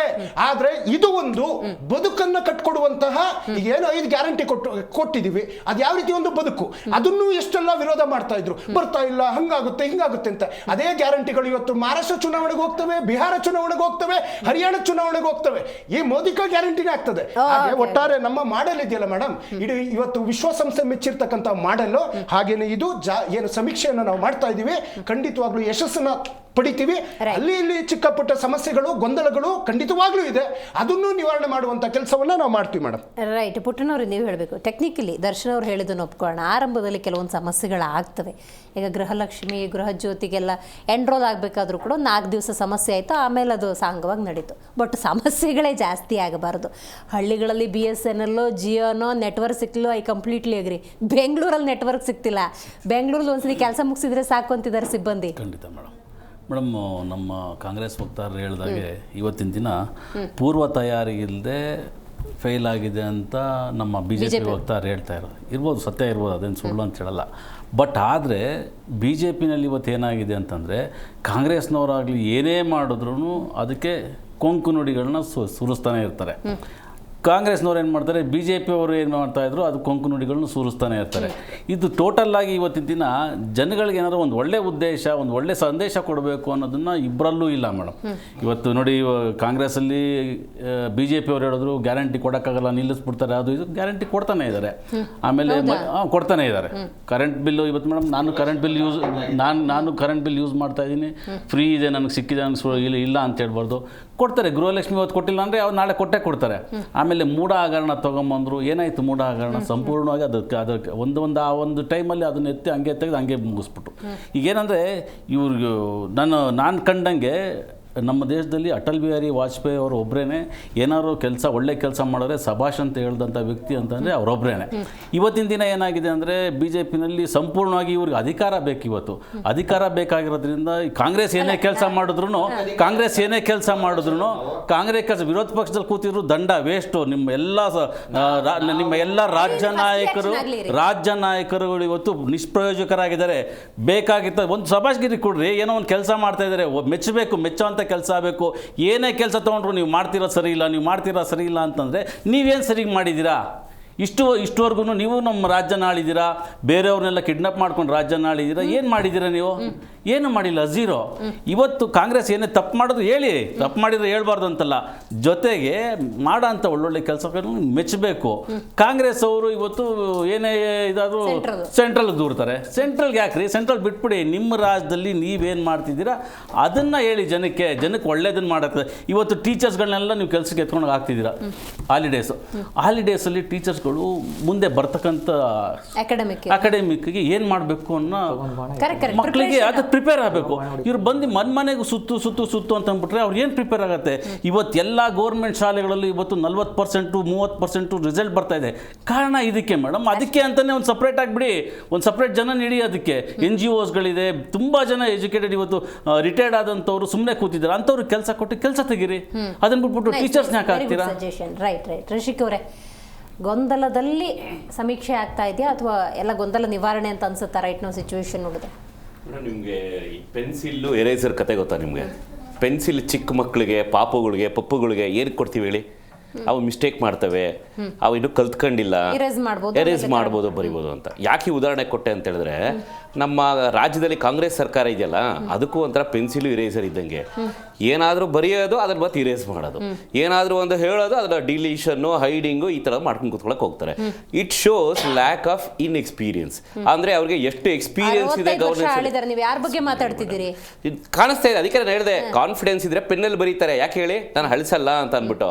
ಕಾನ್ಫಿಡೆನ್ಸ್ ಇಲ್ದಾಗಲೇ ನಿಮಗೆ ಪೆನ್ಸಿಲಲ್ಲಿ ಬರೆಯೋದು. ಯಾಕೆ ಈ ಮಾತು ಹೇಳ್ತೀನಿ ಅಂತ ಹೇಳಿದ್ರೆ, ಈಗ ಕ್ರಿಶ್ಚಿಯನ್ ಬ್ರಾಹ್ಮಣ, ಒಕ್ಕಲಿಗ ಬ್ರಾಹ್ಮಣ, ಇದೆಲ್ಲ ಒಂದಿಷ್ಟು ಕಾಲಮ್ಸ್ಗಳು ಹಾಕೊಂಡಿದ್ದು. ಅದನ್ನ ಯಾಕೆ ನೀವು ಹೈಡ್ ಮಾಡ್ತಾ ಇದ್ದೀರಾ? If it is really required ಅಂತ ಹೇಳಿದ್ರೆ, yes mandatory, you have to fill it ಅಂತ ಹೇಳ್ಬೇಕು ತಾನೆ. ಅದನ್ನ ಯಾಕೆ ಹೈಡ್ ಮಾಡ್ತಾ ಇದ್ದೀರಿ? ಅಂದರೆ ಪೆನ್ಸಿಲಲ್ಲಿ ಬರೆದ್ರೆ ಎರೇಸಲ್ಲಿ ಎರೇಸ್ ಮಾಡ್ತೀರಾ. ಇನ್ನು ದೊಡ್ಡ ದೊಡ್ಡ ಕಥೆಗಳು ಹೇಳ್ಕೊಂಡು ಬರ್ತಾ ಇದ್ದಾರೆ. ನಿಮಗೆ ಇದು ಬ್ಯಾಕ್ವರ್ಡ್ ಕಮಿಷನಲ್ಲಿ ಎವ್ರಿ 10 years ಆಗುವಂಥ ಇದು ಒಂದು survey. It is not census, it is just a survey. ಯಾವುದೇ ಗೌರ್ಮೆಂಟ್ ಇದ್ರೂ ಮಾಡೇ ಮಾಡ್ತಾರೆ. ಅದನ್ನ ಏನು ಕಾಂಗ್ರೆಸ್ ಅವರು ನಾವು ಯಾರು ಮಾಡೇ ಇರಲಿಲ್ಲ, ನಾವೇನೋ ಸೃಷ್ಟಿ ಮಾಡ್ಬಿಟ್ಟಿದೀವಿ ಅಂತ ಏನು ಮಾಡ್ತಾ ಇಲ್ಲ. ಅದನ್ನ ಮಾಡಿದ್ದಾರೆ ಮೇಡಮ್, ಮಾಡಿದ್ದಾರೆ ಸಾಕಷ್ಟು ಇದೆ, ವರದಿಗಳಿದೆ, ರಿಪೋರ್ಟ್ಸ್ ಇದೆ.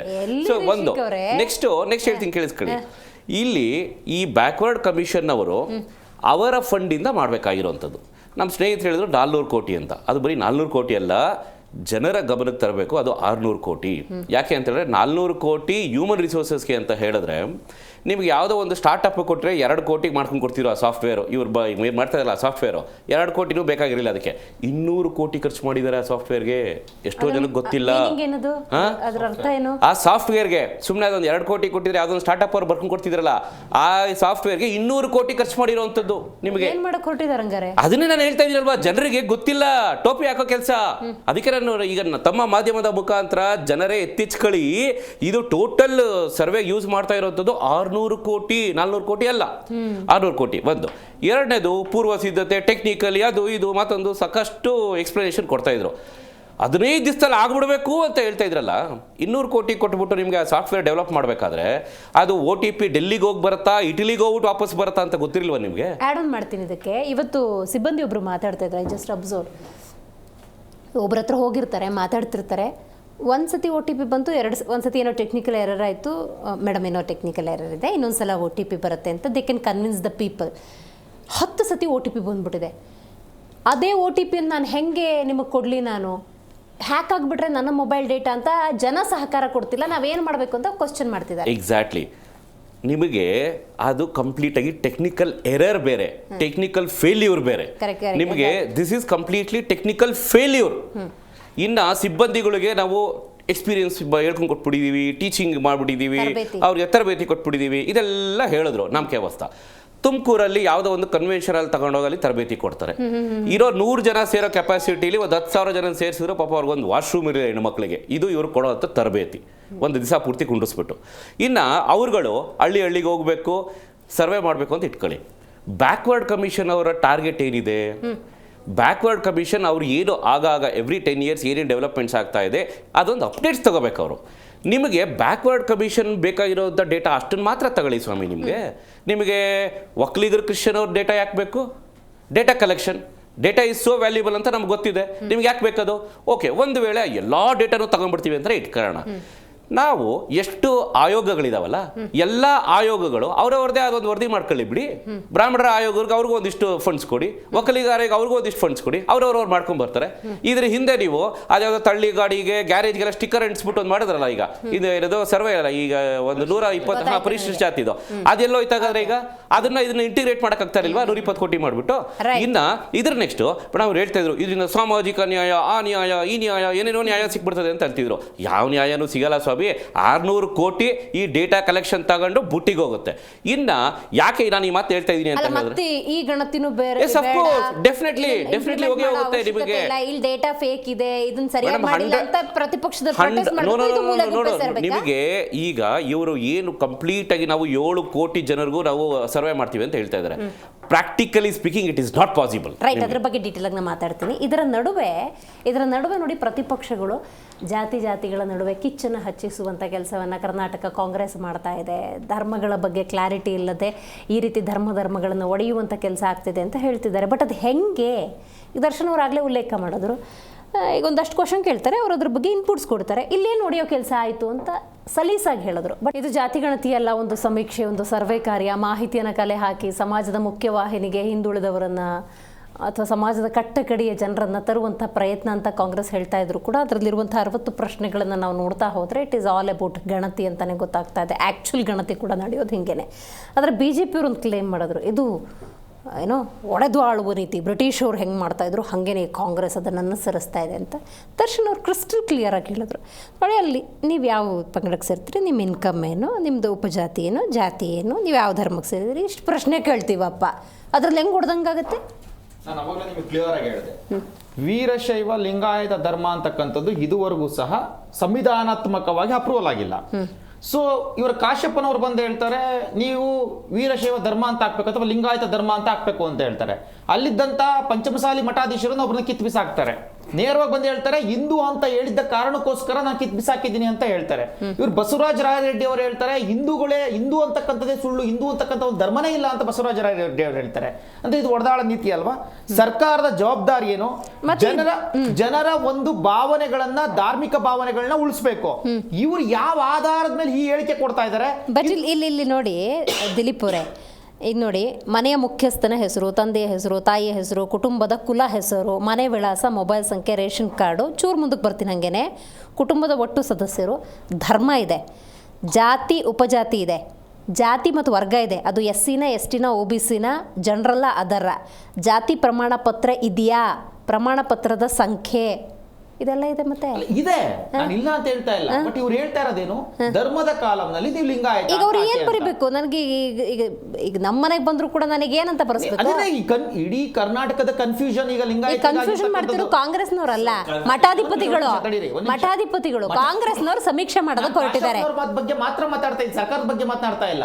ನೀವು ಯತ್ನಾಳ್ ಅವ್ರ ಬಗ್ಗೆನೂ ಮಾತಾಡ್ಬೇಕು, ನೀವು ಯಡಿಯೂರಪ್ಪನವ್ರ ಬಗ್ಗೆನೂ ಮಾತಾಡ್ಬೇಕು, MB ಪಾಟೀಲ್ ಅವ್ರ ಬಗ್ಗೆನೂ ಮಾತಾಡ್ಬೇಕು, ವಿಜಯೇಂದ್ರ ಅವ್ರ ಬಗ್ಗೆ ಹಾಕಿ ಅಂತ ಹೇಳಿ, ವಿಜಯೇಂದ್ರ ಅವ್ರು ಹೇಳಿರ್ತಕ್ಕಂಥದ್ದು ಹಿಂದೂ ಅಂತ ಹಾಕಿ ಅಂತ ಹೇಳಿ, ಯಡಿಯೂರಪ್ಪನವ್ರು ಹೇಳಿರ್ತಕ್ಕಂಥ ಹಿಂದೂ ಅಂತ ಹಾಕಿ ಅಂತ ಹೇಳಿ, ಸಂವಿಧಾನಾತ್ಮಕವಾಗಿ ಅಪ್ರೂವಲ್ ಆಗದಲೇ ಇರ್ತಕ್ಕಂಥ ಒಂದು ಧರ್ಮವನ್ನ ನೀವು ಧರ್ಮ ಅಂತ ಹಾಕಿ ಅಂತ ಯಾಕೆ ಹೇಳ್ತಾ ಇದ್ದೀರಿ? ಇದು ನಮ್ಮ ಪ್ರಶ್ನೆ. ಇದು ಹೊಡೆದಂಗಲ್ವಾ? ಮತ್ತೆ ಎಲ್ಲೋ ಒಂದ್ ಕಡೆ ಲಿಂಗಾಯತರ ಸಂಖ್ಯೆಯನ್ನ ಕಡಿಮೆ ಮಾಡಬೇಕು. ಒಬ್ಬ ಲಿಂಗಾಯತ ಅಂತ ಹಾಕ್ತಾನೆ, ಇನ್ನೊಬ್ಬ ಹಿಂದೂ ಅಂತ ಹಾಕ್ತಾನೆ, ಇನ್ನೊಬ್ಬ ಪಂಚಮಸಾಲಿ ಅಂತ ಹಾಕ್ತಾನೆ. ಎಲ್ಲಿ ಉಳ್ಕೊಂತ ಅವ್ರ ಸಂಖ್ಯೆಯಲ್ಲಿ ಸಿಗುತ್ತೆ ನಮ್ಗೆ?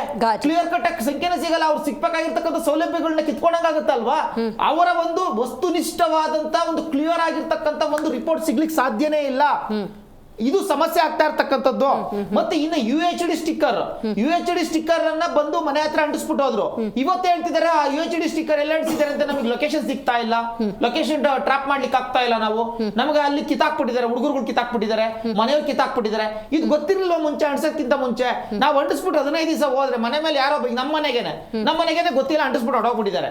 ಸೊ ಅಂಟಿಸ್ಬಿಟ್ಟು ಹೊಡೋಕೆ ನಾನೇನ್ ಮಾಡ್ತೀನಿ? ಯಾರೋ ಹಿಂಗೆ ಅಂಟಿಸೋರಲ್ಲ ಪದ ಕಿತ್ತಾಕ್ತೀನಿ. ಯಾಕೆ ಸರ್ವೆ ಆಗ್ತಿದೆ, ಏನ್ ಮಾಡ್ಬೇಕು? ಸರ್ವೆ ಆಗ್ತಾ ಇದೆ, ನೀವು ದಯಮಾಡಿ ಇದನ್ನ ಅಂಟಿಸಿದ್ದೀವಿ, ನೀವು ಇದನ್ನ ಉಳಿಸ್ಕೊಬೇಕು ಅಂತ ಹೇಳ್ಬೇಕು. ಅದಲ್ಲ ಮನೆ ಬಾಕ್ಲ ಹಾಕಿರೋ ಅಂಟಿಸ್ಬಿಟ್ಟು ಹೋಗೋರೆ. ಸೊ ಈ ರೀತಿ ಮಾಡೋದ್ರಿಂದ ಇದನ್ನ ಹೆಂಗೆ ವಸ್ತುನಿಷ್ಠವಾಗಿ ಮಾಡ್ಲಿಕ್ಕಾಗತ್ತೆ? ಮತ್ತೆ ಅದ್ರ ಜೊತೆಗೆ ನಮ್ಮ ಅಮ್ಮ ಹೇಳಿ ಮೇಡಮ್, ಎಂತ ಅನ್ಎಜುಕೇಟೆಡ್ ಇದ್ರು ಕೂಡ, ಪ್ರಜ್ಞೆನೇ ಇಲ್ದವರಾದ್ರೂ ಕೂಡ ಮನೆ ಬಾಗ್ಲಿಗೆ ಏನೋ ಬಂದು ಅಂಟಿಸಿದ್ದಾರೆ ಅಂದ್ರೆ ನನಗೆ ಓದಕ್ ಬಂದಿಲ್ಲ ಅಂದ್ರೆ ಹಣ ಇದೇನೋ ಅಂತ ಪಕ್ಕದ ಮನೆಯವ್ರು ಬಂದು ಕೇಳ್ತೀನಪ್ಪ. ಅಷ್ಟು ಕಾಮನ್ ಸೆನ್ಸ್ ಡೆಫಿನೆಟ್ಲಿ ಇರುತ್ತೆ. ಈಗ ಮನೆ ಖಾಲಿ, ಒಂದ್ ನಿಮಿಷ ಸರ್, ನಾನು ಕ್ಲಿಯರ್ ಮಾಡ್ಬಿಡ್ತೀನಿ. ಮನೆ ಖಾಲಿ ಬಾಗ್ಲ ಹಾಕಿರ್ತಕ್ಕಂಥ ಮನೆಗಳು ಗಣಿಸಿದ್ದಾರೆ. ನಾನು ಸ್ವತಃ ನನ್ನ ಅನುಭವ, ನನ್ನ ಮನೆ ಒಂದು ಬೆಂಗಳೂರು ಇರ್ತಕ್ಕಂಥ ಮನೆ ವಾರಕ್ಕೊಂದ್ಸಲ ಬರೋದು, ನನ್ನ ಮನೆ ಗಣಿಸ್ಬಿಟ್ಟು ಹೋಗಿದ್ದಾರೆ. ನನಗೆ ಮಾಹಿತಿ ಇಲ್ಲ. ಓಕೆ, ನಾನು ಓದ್ದೆ, ಏನೋ UHD ಅಂತ ಇತ್ತು, ಓಕೆ ಇರ್ಬೋದು ಅಂತ ಸುಮ್ಮನಾದೆ. ಒಬ್ಬ ಅದೇ ಏನು ಗೊತ್ತಿಲ್ಲದೆ ಇರ್ತಕ್ಕಂಥ ಅನ್ಎಜುಕೇಟೆಡ್ ಏನ್ ಮಾಡ್ತಾನೆ, ಅಥವಾ ಮನೇಲಿ ಇರ್ತಕ್ಕಂಥ ಮಕ್ಕಳುಗಳು ಏನ್ ಮಾಡ್ತಾರೆ? ಕಿತ್ ಬಿಸಾಕ್ತಾರೆ. ಏನೋ ಇದು ಬಿಡುವಂತ ಮಕ್ಕಳುಗಳು ಆಟ ಆಡ್ಬೇಕು, ಕಿತ್ ಬಿಸಾಕ್ತಾರೆ, ಅಥವಾ UHD ನಂಬರ್ ಅನ್ನ ಅಡಿಸಿ ಬಿಸಾಕ್ತಾರೆ. ಇದು ಸಮಸ್ಯೆ ಆಗ್ತಾ ಇರ್ತಕ್ಕಂಥದ್ದು. ಮತ್ತೆ ನಮ್ಮ ಆಮ್ ಆದ್ಮಿ ವಕ್ತಾರ ನಿಮ್ಗೆ ಉತ್ತರ ಕೊಟ್ಬಿಡ್ತೀನಿ ನಾನು. ಮತ್ತೆ ಅದಕ್ಕಿಂತ ಮುಂಚೆ ನಾನು ಹೇಳ್ಬೇಕು, ಯಾವುದೇ ಅಪ್ಲಿಕೇಶನ್ ನೀವು ನೋಡಿ, ಒಂದು ಮೊಬೈಲ್ ನಲ್ಲಿ ಒಂದು ಅಪ್ಲಿಕೇಶನ್ ಬಿಟ್ಟು ಟೆಸ್ಟಿಂಗ್ ಪೀರಿಯಡ್ ಅಂತ ಬಿಡ್ತಾರೆ. ಟೆಸ್ಟಿಂಗ್ ಪೀರಿಯಡ್ ಒಳಗಡೆ ಅದನ್ನ ಟೆಸ್ಟ್ ಮಾಡಬೇಕು, ಏನೇನು ಎರರ್ಸ್ ಬಂತು ಅಂತೇಳಿ ಚೆಕ್ ಮಾಡಬೇಕು, ಅದರೊಳಗಡೆ ಯಾವ ರೀತಿ ಸಮಸ್ಯೆ ಬಂತು ಅಂತ ಫೇಸ್ ಮಾಡಬೇಕು. ಇದನ್ನ ಯಾವ ಟೆಸ್ಟಿಂಗ್ ಪೀರಿಯಡ್ ಬಿಟ್ಟಿಲ್ಲ, ಒಂದೇ ಸಲ ಲಾಂಚ್ ಮಾಡಿಬಿಟ್ರು. I got it, very nice. ಈಗ ಲಾಸ್ಟ್ ಟೈಮು ಹಿಂಗೆ ನಾವು ಇದೇ ಗಣತಿ ಬಗ್ಗೆ, ಸಮೀಕ್ಷೆ ಬಗ್ಗೆ ಮಾತಾಡ್ತಿದ್ದಾಗ ಒಂದು ರೆಡಿ ಆಗಿತ್ತಲ್ವಾ? ಈಗ ಜಯಪ್ರಕಾಶ್ ಹೆಗ್ಡೆ ಮತ್ತು ಕಾಂತರಾಜ್ ಅವ್ರ ವರದಿ ರೆಡಿ ಆಗಿತ್ತಲ್ವಾ? ಅದನ್ನು ನೀವೇ ಮಾತಾಡ್ತಿರ್ಬೇಕು, ಅಯ್ಯೋ ಎಷ್ಟೋ ಜನದ ಮನೆಗೆ ಹೋಗೇ ಇಲ್ಲ, ಅದೇನು ಸಮೀಕ್ಷೆ ಅಂತ ಆಯ್ತು ಅಂತ ಒಂದು ಚರ್ಚೆ ಬಂತು. ಇವಾಗ್ಲೂ ಅಂತದ್ದೇನಾದ್ರೂ ಸಿಚುವೇಶನ್ ಎದುರಾಗ್ಬೋದು? ಅಲ್ಲ, ಅದು ನಮಗೆ ಗೊತ್ತಿಲ್ಲ. ಈಗ ನಮ್ಮನೆ UHD ಅಂಟಿಸಿದ್ದಾರೆ, ನಾಳೆಗೆ ಸರ್ವೆ ಮಾಡಕ್ ಬರ್ತಾರಾ ಬರಲ್ವಾ ಅಂತ ಗೊತ್ತಿಲ್ಲ. ಎಲ್ಲರಿಗೂ ಆತಂಕ ಇದೆ, ಯಾಕೆಂದ್ರೆ ಕಳೆದ ಬಾರಿ ಇವ್ರು ಬಂದಿಲ್ಲ, ಈ ಬಾರಿ ಬರ್ತಾರ ಬರಲ್ವಾ ಅಂತ ಗೊತ್ತಿಲ್ಲ. ಬಂದಾದ್ಮೇಲೆ ಕ್ಲಿಯರ್ ಆಗುತ್ತೆ ಇವ್ರು ಬಂದಿದ್ದಾರೆ ಮಾಡಿದ್ದಾರೆ ಅಂತೇಳಿ, ಅವಾಗ ನಾವು ಒಂದು ಕ್ಲಾರಿಟಿ ತೆಗೆದುಕೊಳ್ತೀವಿ. ಮತ್ತೆ ಅದರಿಂದ ನಾವ್ ಯಾವತ್ತೂ ಸಹ ಮೊದಲನೇ ಡಿಸೈಡ್ ಆಗೋದು ಬೇಡ. ಮತ್ತೆ ನಮ್ಮ ಆಮ್ ಆದ್ಮಿ ವಕ್ತಾರರು ಹೇಳ್ತಾ ಇದ್ರು ಅವಾಗ್ಲೇನೆ, ಏನ್ ಮಾಡ್ಬಿಟ್ಟಿದ್ದಾರೆ ಮೋದಿ ಅವ್ರದ್ದೆಲ್ಲ ನೀವು ಇದ್ ಮಾಡ್ತಿರಲ್ಲ ಅಂತ. ಸ್ವಾಮಿ, ದಯಮಾಡಿ ರಾಜ್ಯದಲ್ಲಿ ನೀವು ಇದ್ದೀರಿ, ನಿಮ್ದು ಒಂದು ರಾಜಕೀಯ ಪಕ್ಷ, ದಯಮಾಡಿ ಗುಂಡಿ ಮುಚ್ಚಕ್ಕೆ ಕೇಳಿ ಕಾಂಗ್ರೆಸ್ ಸರ್ಕಾರಕ್ಕೆ. ನೀವು ಗುಂಡಿಗಳ ಒಂದು ನಮ್ ಸಾಕಾಗ್ಬಿಟ್ಟಿದೆ, ವೆಹಿಕಲ್ ಓಡಿಸಕ್ ಆಗ್ತಾ ಇಲ್ಲ. ಅಲ್ಲ, ಆಮ್ ಆದ್ಮಿ ಅವರು ಅವ್ರದ್ದು ಒಂದು ವಿರೋಧ ಪಕ್ಷ ಜವಾಬ್ದಾರಿ ಇದೆಯಲ್ವಾ, ಅವರು ಹೇಳ್ಬೇಕು. ವಿಷಯ ಬರೀ ಕಾಂಗ್ರೆಸ್ ಸರ್ಕಾರ ಇದ್ದಾಗಲ್ಲ, ತಮ್ಮ ಬಿಜೆಪಿ ಸರ್ಕಾರ ಇದ್ದಾಗ ಸರ್, ಏನು ಇಷ್ಟೊಂದು ಅನ್ಯಾಯ ಗುಂಡಿಯನ್ನ- ಅಕ್ರಮಗಳಾಗಿತ್ತು, ಸರ್, ಇಷ್ಟೊಂದು ಅದೇ ಗುಂಡಿಯನ್ನ ಇವತ್ತು ರಾಜ್ಯದಲ್ಲಿ ಕೊಡುಗೆ. ಯಾವತ್ತೂ ಸಹ ಅದೇ ನೋಡಿರ್ಲಿಲ್ಲ. ಕಾಂಗ್ರೆಸ್ ಸರ್ಕಾರ ಇದ್ದಾಗ ಒಬ್ಬ ಇಷ್ಟೊಂದು ಸತ್ತಿಲ್ಲ, ಗುಂಡಿಯನ್ನ BJP ಯಾವತ್ತೂ ಸರ್ಕಾರ ಸಹ ಇದ್ದಾಗ ನೋಡಿರಲಿಲ್ಲ. ಎಷ್ಟು ಜನ ನೀವು ಇನ್ನೊಂದು ಸಾರ್ವಜನಿಕರು ಮೂಢಾಗರಣ ಸತ್ತಿದ್ರು, ಹೇಳಿದ್ರು ಅವರು. ಎಷ್ಟು ಮೂಢಾಗರಣ ಸಾರ್ವಜನಿಕರು ವಿಚಾರದಲ್ಲಿ ಸತ್ತಿದ್ದಾರೆ, ಹೇಳ್ತಾ ಇದ್ದೀನಿ. ಅದನ್ನ ಹೇಳಿ ನೀವು. ಸ್ವತಃ ಅವರ ಕುಟುಂಬ ಸೈಟ್ ಅನ್ನು ವಾಪಸ್ ಕೊಟ್ಟಿದೆ. ನೀವು ಮೂಢಾಗರಣ ಆಗಿರೋದೇ ಸುಳ್ಳು ಅಂತ ಹೇಳ್ತಾ ಇದ್ದೀರಲ್ವಾ? ಸೈಟ್ ಅನ್ನ ಹಾಕಿದ್ರೆ ಯಾಕೆ ವಾಪಸ್ ಕೊಟ್ರು? ಸರ್ ಅಂದ್ರೆ ತಪ್ಪೇ ಆಗಿದೆ. ಕೇಳಿಲಿ. ಕರ್ನಾಟಕ ಕಾಂಗ್ರೆಸ್ ಏನೇ ಒಳ್ಳೇದ್ ಮಾಡಕ್ ಹೋದ್ರು ಕೂಡ ಅದ್ರಲ್ಲಿ ಹುಳು ಒಳ್ಳೇದಾ? ಮೂಢಾಗರಣ ಒಳ್ಳೇದಾ? ಅಲ್ಲ, ಸರ್, ಯಾವುದೇ ಕೆಲ್ಸ ಮೂಢಾಗರಣದಲ್ಲಿ ಮಾಡಿದ್ರು ಮೊಸರು ಸಿದ್ದರಾಮಯ್ಯನವರು ಕಳ್ಬಿಡ್ತಾರೆ ಶಾಮೀಲ್ ನೀವು. ನಾವು ಆಗಿದ್ರು. ವಿರೋಧ ಪಕ್ಷದ ಸರ್, ಕೆಲಸ ಕೇಳಿ. ಮಾಡಲ್ಲ ಅಂತ. ನೋಡಿ, ನಾವು ವಿರೋಧ ಪ್ರದೀಪ್ ಪಕ್ಷ ಅವರೇ, ಒಂದು FIR ಮಾಡಿಸ್ಲಿಕ್ಕೆ ಆಗಲ್ಲ, ಅಥವಾ ಇನ್ನೊಂದೇನೋ ಕೇಸ್ ಮಾಡ್ಲಿಕ್ಕೆ ಆಗಲ್ಲ. ವಿರೋಧ ಪಕ್ಷ ಏನ್ ಮಾಡ್ಬೋದು? ನೀವು ತಪ್ಪು ಮಾಡ್ತಿದ್ದೀರಿ. ನೀವು ಮೂಢಾಗರಣ ಮಾಡಿದಿರಿ, ಅಥವಾ ವಾಲ್ಮೀಕಿ ನಿಗಮ ಮಂಡಳಿ ಹಗರಣ ಮಾಡಿದಿರಿ, ಸಿದ್ಧಾರ್ಥ ವಿಹಾರ ಟ್ರಸ್ಟ್ ಹಗರಣ ಮಾಡಿದಿರಿ, ಮತ್ತೊಂದು ಮಾಡಿದಿರಿ, ನೀವು ಬೆಡ್ಡಿಂಗ್ ಆಡಿಸಿದಿರಿ, 2,000 ಕೋಟಿ ಲೂಟಿ ಪಡೆದಿದ್ದೀರಿ. ಈ ರೀತಿ ಹೇಳ್ಬೋದಷ್ಟೇ. ಬಟ್ ಅಧಿಕಾರ ಇಲ್ಲ ನಮ್ಮ ಕೈಲಿ, ನಾವೇನು ಮಾಡ್ಲಿಕ್ಕಾಗಲ್ಲ. ಅವ್ರು ಅದನ್ನ ತನಿಖೆ ಮಾಡ್ಬೇಕಾದ್ರೆ ಅವ್ರ ಕರ್ತವ್ಯ. ವಿರೋಧ ಪಕ್ಷ ಆಗಿ ನಾವು ಅವ್ರನ್ನ ಎಚ್ಚರಿಸಬೇಕು, ತಪ್ಪು ಮಾಡ್ತಿದ್ದೀರಾ ಅಂತ ಹೇಳಿ. ಅವ್ರು ಎಚ್ಚೆತ್ಕೊಳ್ಳಿಲ್ಲ ಅಂತಂದ್ರೆ ನಾವು ಅದನ್ನ ಏನೂ ಮಾಡ್ಲಿಕ್ಕಾಗಲ್ಲ. ಮತ್ತೆ ಬಾನು ಮುಷ್ತಾಕ್ ಅವ್ರ ವಿಚಾರ ಹೇಳಿದ್ರು ನೋಡಿ, ನಾವು ಕೆಲವು ವಿಚಾರಗಳನ್ನ ಶ್ಲಾಘಿಸ್ತೀವಿ. ಬಾನು ಮುಷ್ತಾಕ್ ಅವ್ರ ವಿಚಾರದಲ್ಲಿ ಚಲವಾದಿ ನಾರಾಯಣ ಸ್ವಾಮಿ ಅವ್ರು ನಾನು ಹೇಳ್ತೀನಿ, ಮಾತಾಡಿದ್ರು. ಬಾನು ಮುಷ್ತಾಕ್ ಅವ್ರ ವಿಚಾರದಲ್ಲಿ ಯಾವಾಗ ನಾವು ಅದನ್ನ ಯಾಕೆ ವಿರೋಧಿಸ್ತೋ ಅಂತಂದ್ರೆ, ಒಬ್ಬ ಮುಸಲ್ಮಾನ್ ಹೆಣ್ಮಗಳು ಹಿಂದೂ ಸಂಸ್ಕೃತಿಯ ಪ್ರಕಾರ ಬಂದು ಉದ್ಘಾಟನೆ ಮಾಡಬೇಕು ಅಂತ. ನಾವು ಸಿದ್ದರಾಮಯ್ಯನವ್ರು ಈ ವಿಚಾರದಲ್ಲಿ ಮುಕ್ತ ಕಂಠದಿಂದ ಶ್ಲಾಘಿಸ್ತೀವಿ. ಅವ್ರು ಕರ್ಕೊಂಡ್ ಬಂದಿದ್ದಾರೆ, ಹೂ ಮುಡಿಸಿದ್ದಾರೆ, ಅವ್ರು ಸೀರೆ ಉಟ್ಕೊಂಡಿದ್ದಾರೆ, ಹಿಂದೂ ಸಂಸ್ಕೃತಿಯ ಪ್ರಕಾರ ಪೂಜೆ ಮಾಡಿದ್ದಾರೆ, ಮುಕ್ತ ಕಂಠದಿಂದ ಶ್ಲಾಘಿಸ್ತೀವಿ. ಅವರು ಒಳ್ಳೆಯ ಕೆಲಸವನ್ನು ನಾವು ಶ್ಲಾಘಿಸ್ತೀವಿ. ಯಾವಾಗ ಹಿಂದೂ ವಿರೋಧಿ ಕೆಲಸ ಮಾಡ್ತೀವಿ ಅದನ್ನು ವಿರೋಧಿಸ್ತೀವಿ ನಾವು. ಮೇಡಮ್, ಒಂದೇನಿಲ್ಲ, ಇವತ್ತು ಚಾಮುಂಡಿ ದೇವಸ್ಥಾನದ ಒಳಗಡೆ ಯಾರೇ ಹೋಗ್ಲಿ, ಹಿಂದೂ ಆಗಲಿ ಮುಸ್ಲಿಂ ಆಗಲಿ, ಪುರೋಹಿತರು ಒಬ್ರು ಮಾತ್ರನೇ ಗರ್ಭಗುಡಿ ಒಳಗಿರ್ತಾರೆ. ಇನ್ಯಾರೇ ಹೋದ್ರು ಈಚೆ ನಿಂತೆ ಪೂಜೆ ಮಾಡಿಸೇ ಕಳ್ಸೋದು. ಹಂಗಂತ ನೀವು ಗರ್ಭಗುಡಿನಲ್ಲಿ ಎಲ್ಲರೂ ಹೋಗಿ ಪೂಜೆ ಮಾಡ್ಕೊಂಡು ಬರ್ಬೇಕು ಅಂತ ನೀವು ಹೇಳ್ಬಿಡಿ. ಗರ್ಭಗುಡಿಗೆ ಯಾವ ದೇವಸ್ಥಾನ ಅದನ್ನ ಹೇಳ್ತಿರೋದು ನಾವು. ನೀವು ಇದು ಹೊಸ ಒಂದು ಪದ್ಧತಿನ ಸೃಷ್ಟಿ ಮಾಡ್ತಾ ಇದ್ದೀರಿ. ಗರ್ಭಗುಡಿ ವಿಚಾರ ಯಾಕೆ? ಗರ್ಭಗುಡಿ ವಿಚಾರ ನಾನು ಹೇಳ್ತಿಲ್ಲ. ಯಾರೇ ಹೋದ್ರು ದೇವಸ್ಥಾನದ ಒಳಗಡೆ ಗರ್ಭಗುಡಿ ಒಳಗೆ ಯಾರನ್ನು ಬಿಡಲ್ಲ, ಎಲ್ಲಾರನ್ನು ಕರೆಸ್ತಾರೆ. ಹಾಗೆ ಬಾನು ಮುಷ್ತಾಕ್ ಅವ್ರನ್ನು ಕರ್ಸಿದ್ರು, ಪೂಜೆ ಮಾಡಿಸಿದ್ರು, ಕಳ್ಸಿದ್ರು ಅಷ್ಟೇನೆ. ಅದರಲ್ಲಿ ಎಕ್ಸ್ಟ್ರಾ ಏನಿಲ್ಲ. ಶ್ಲಾಘಿಸ್ತಾ ಇದೀವಿ. ಕನ್ಫ್ಯೂಷನ್ ಗೊತ್ತಾಗ್ಲಿಲ್ಲ ನನಗೆ. ನಾನು ಕನ್ಫ್ಯೂಸ್ ಬಾನು ಮುಷ್ತಾಕ್ ಅವ್ರ ಬಗ್ಗೆ ಹೇಳಿದಕ್ಕೆ ನಾನು ಅದನ್ನ ನಾನು ಕ್ಲಾರಿಟಿ ಕೊಡ್ತೀನಿ. ಬಾನು ಮುಷ್ತಾಕ್ ಅವರು ಇದೇ ಕನ್ನಡ ಹಬ್ಬ ಬಗ್ಗೆ ಮಾತಾಡಿದಂತಹ ವಿಚಾರಗಳನ್ನು ಇಟ್ಕೊಂಡು ಅವ್ರು ಪ್ರೊಟೆಸ್ಟ್ ಮಾಡಿದ್ರು, ರೈಟ್? ಅದು ನಮಗೆ ಇಷ್ಟ ಇಲ್ಲ ಅಂತ ಹೇಳಿ. ಯಾವಾಗ ಅದೇ ಕನ್ನಡಾಂಬೆ ಬಗ್ಗೆ ನನಗೆ ಗೌರವ ಇದೆ, ನಾನು ಪ್ರೀತಿಯಿಂದಿದ್ದೀನಿ ಅಂತ ಹಳದಿ ಬಣ್ಣದ ಸೀರೆ ಉಟ್ಕೊಂಡು ಮಲ್ಲಿಗೆ ಮುಡ್ಕೊಂಡು ಬಂದು ಅವರ ಅಭಿಪ್ರಾಯವನ್ನು ಹಂಚ್ಕೊಂಡ್ರೆ ಅವಾಗ ನಾವು ಸ್ವಾಗತಿಸಿದ್ದೀವಿ ಅಂತ ಅವ್ರು ಹೇಳ್ತಿದ್ದಾರೆ. ಇಟ್ ಈಸ್ ನಾಟ್ ಅಬೌಟ್ ಗರ್ಭಗುಡಿ ಅಂಡ್ ಆಲ್. ದರ್ಶನ್ ಅವ್ರಿಗೆ ನೀವು ಹೇಳ್ಬೇಕು, ಭಾಳ ಸರಳವಾಗಿ ಹೇಳ್ಬಿಟ್ರಿ ನೀವು. ಒಂದು ಅಪ್ಲಿಕೇಶನು ಬರ್ತಾರೆ ಸಿಬ್ಬಂದಿ, ಹಿಂಗೆ ಕೇಳ್ತಾರೆ, ಅದ್ರಲ್ಲಿ ನಾವು ಹೆಂಗೆ ಹೊಡಿತೀವಿ ಅಂಥೇಳಿ ಜಾತಿಗಳನ್ನು ಹೊಡೆಯೋ ಪ್ರಯತ್ನ ಮಾಡ್ತಾರೆ. ಇಟ್ ಈಸ್ ಆಲ್ ಅಬೌಟ್ ಸಮೀಕ್ಷೆ ಅಂತ ಹೇಳಿ. ಬೆಂಗಳೂರಿಂದ ಮೈಸೂರಿಗೆ ಹೊರಟಿದ್ದೀವಿ ದರ್ಶನ್ ಅವರೇ. ಮೈಸೂರಿಗೆ ಹೋಗೋಕ್ಕೆ ಅದೇನೊಂದು ಎಕ್ಸ್ಪ್ರೆಸ್ ಹೈವೇನೂ ಇದೆ. ನೀವು ಬಲಕ್ಕೆ ಹೋದರೂ ಮೈಸೂರಿಗೆ ಹೋಗ್ಬೋದು, ಎಡಕ್ಕೆ ಹೋದರೂ ಮೈಸೂರಿಗೆ ಹೋಗ್ಬೋದು ಅಂತ ಹೇಳ್ದಂಗಿದೆ ಇದು. ನೀವು ಹಿಂಗೆ ಬರೋದ್ರೂ ಹಿಂದೂನೇ, ಹಿಂಗೆ ಬರೋದು ಹಿಂದೂನೇ ಅಂತ ಹೇಳೋಕ್ಕೆ ಹೊರಟೆ ಧರ್ಮ, ಜಾತಿ, ವರ್ಗ ಅಂತೆಲ್ಲ ಮೆನ್ಷನ್ ಮಾಡ್ತಾ ಜನರಲ್ ಕನ್ಫ್ಯೂಸ್ ಮಾಡ್ತಾ ಇದ್ದೀರಿ ಅಂತ. ಇದೇ ಒಡೆದಾಳೋದು ಅಂತ ಹೇಳೋದು. ಜನಕ್ಕೆ ಕನ್ಫ್ಯೂಸ್ ಆದರೆ ಸಾಕೋದು, ಆಟೋಮೆಟಿಕ್ಕಾಗಿ ಹೊಡ್ಕೊಂಡು ಹೋಗುತ್ತೆ. ನಥಿಂಗ್.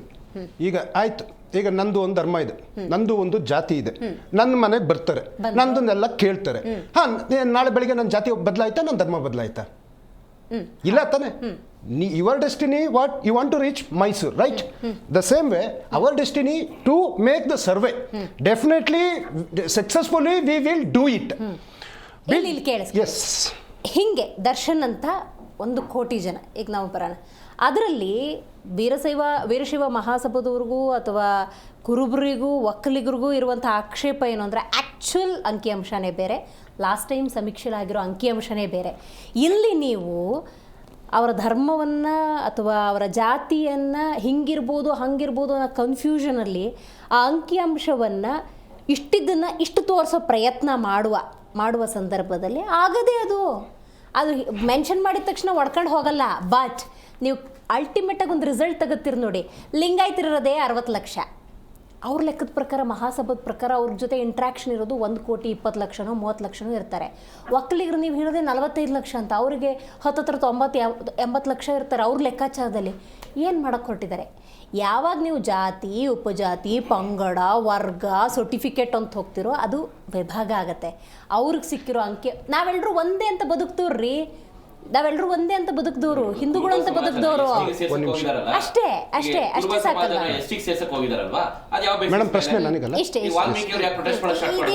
ಹಿಂಗೆ ಈ ಕ್ಲಾರಿಟಿ ಕೊಟ್ಬಿಡ್ಬೇಕು. ಮೇಡಮ್ ಬರದ ತಕ್ಷಣ ಏನೂ ಆಗಲ್ಲ, ಬರದ್ಮೇಲೆ ಆಗೋ ರಿಸಲ್ಟ್ ನೋಡಿ, ಅದರಿಂದನೇ ಆಗೋದು. ಇವತ್ತೇನು ಇದು ಹೊಸದಾಗೇನು ನಾವು ಮಾಡ್ತಾ ಇಲ್ಲ.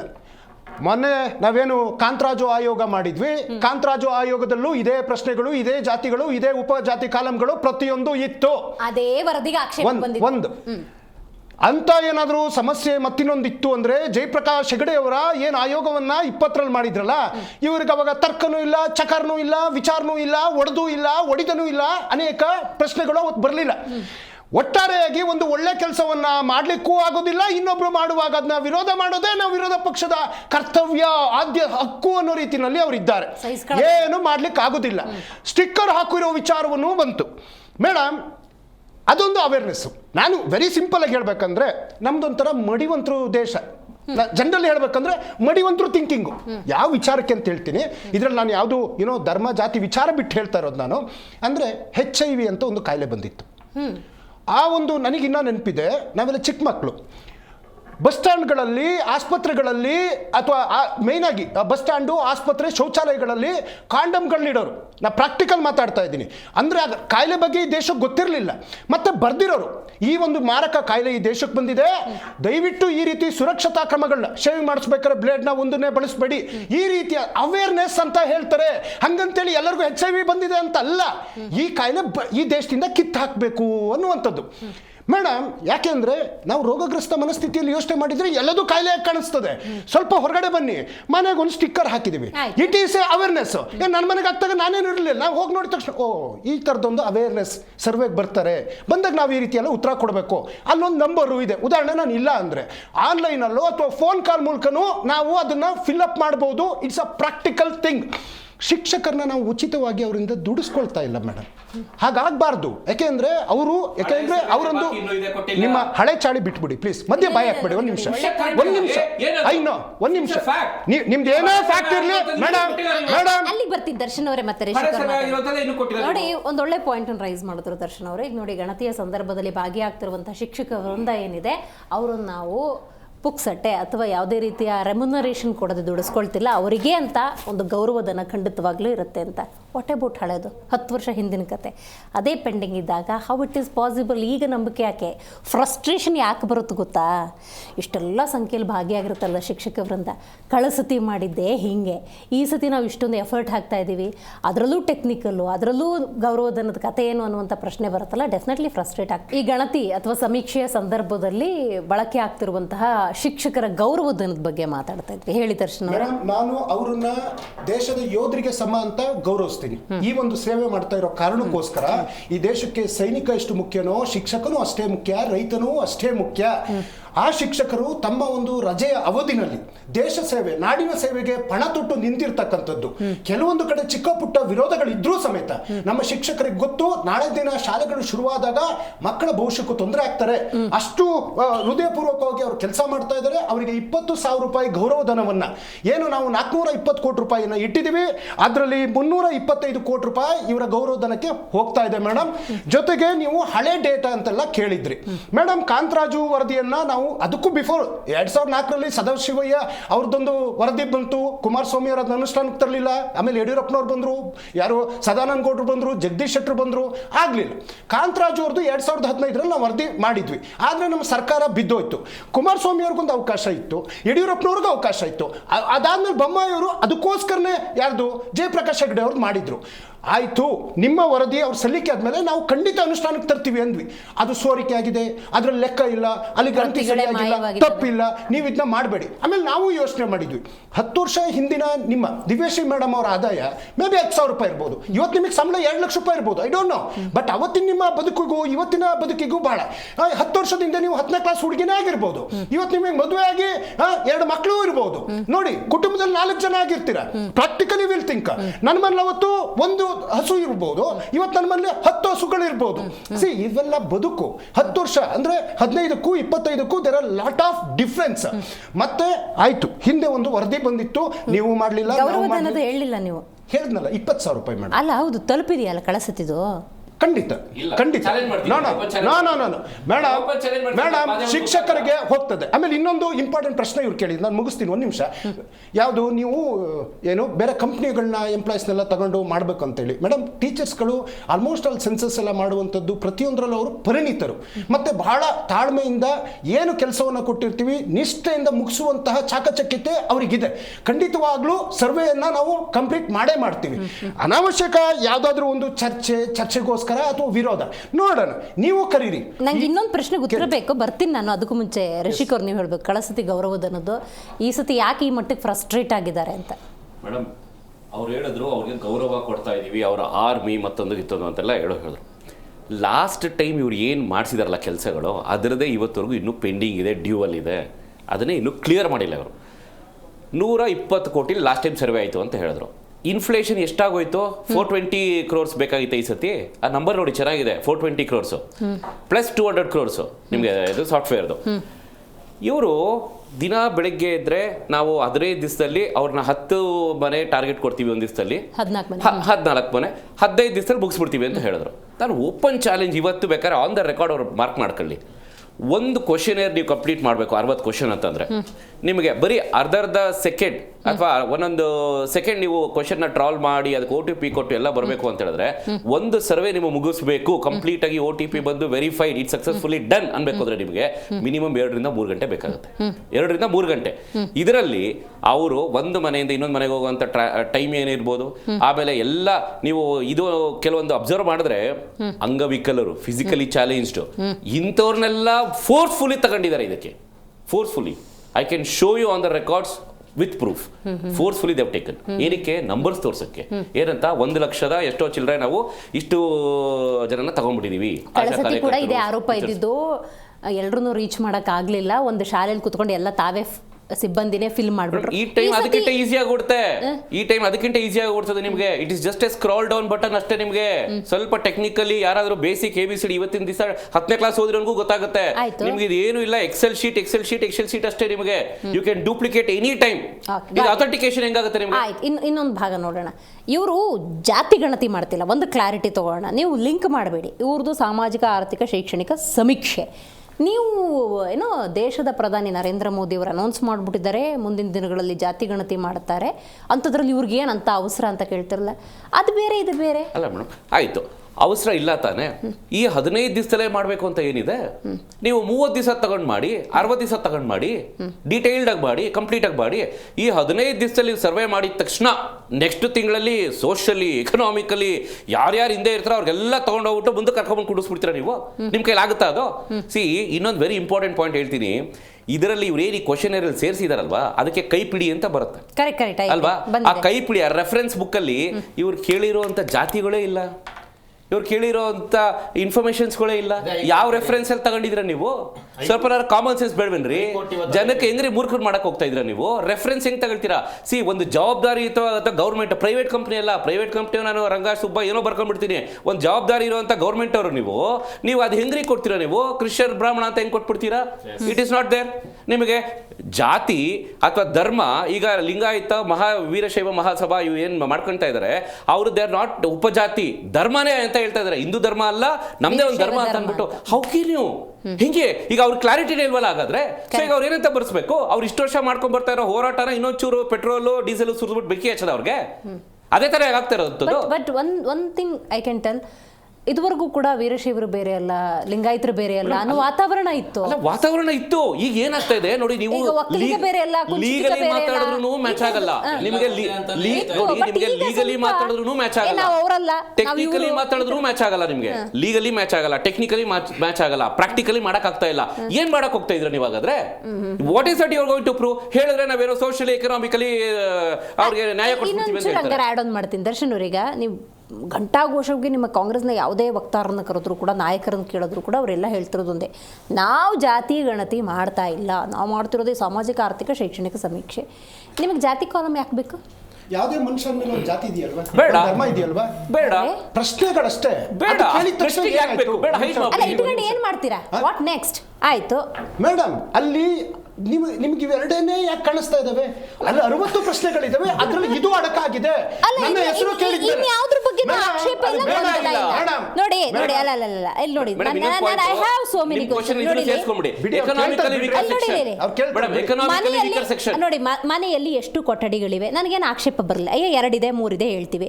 ಕುಡಿಯುವ ನೀರಿನ ಮೇಲೆ ಬರುತ್ತಪ್ಪ ನೀರು ಬರುತ್ತೆ, ನನಗೇನು ಆಕ್ಷೇಪ ಇಲ್ಲ. ಜಾತಿ ಅಂತ ಕಾಣಿಸ್ತಾ ಇದೆ, ಜಾತಿ ಉಪಜಾತಿ ಧರ್ಮ ಜಾತಿ ವರ್ಗ ಜಾತಿ ಇವತ್ತಲ್ಲ ಕಾಂತರಾಜು ಅವರು ವರದಿಯಾಗಿರಲಿ, ಜಯಪ್ರಕಾಶ್ ಈಗ ಏನಕ್ಕೆ ಬೇಕದು ಶೈಕ್ಷಣಿಕ ವರದಿ ಮಾಡೋದಾದ್ರೆ ನಿಮಗೆ ಜಾತಿ ಬಿಟ್ಟಾಕಿ ಸರ್. ಹೆಂಗ್ ಬಿಡ್ತಾರೆ? ಯಾಕಂದ್ರೆ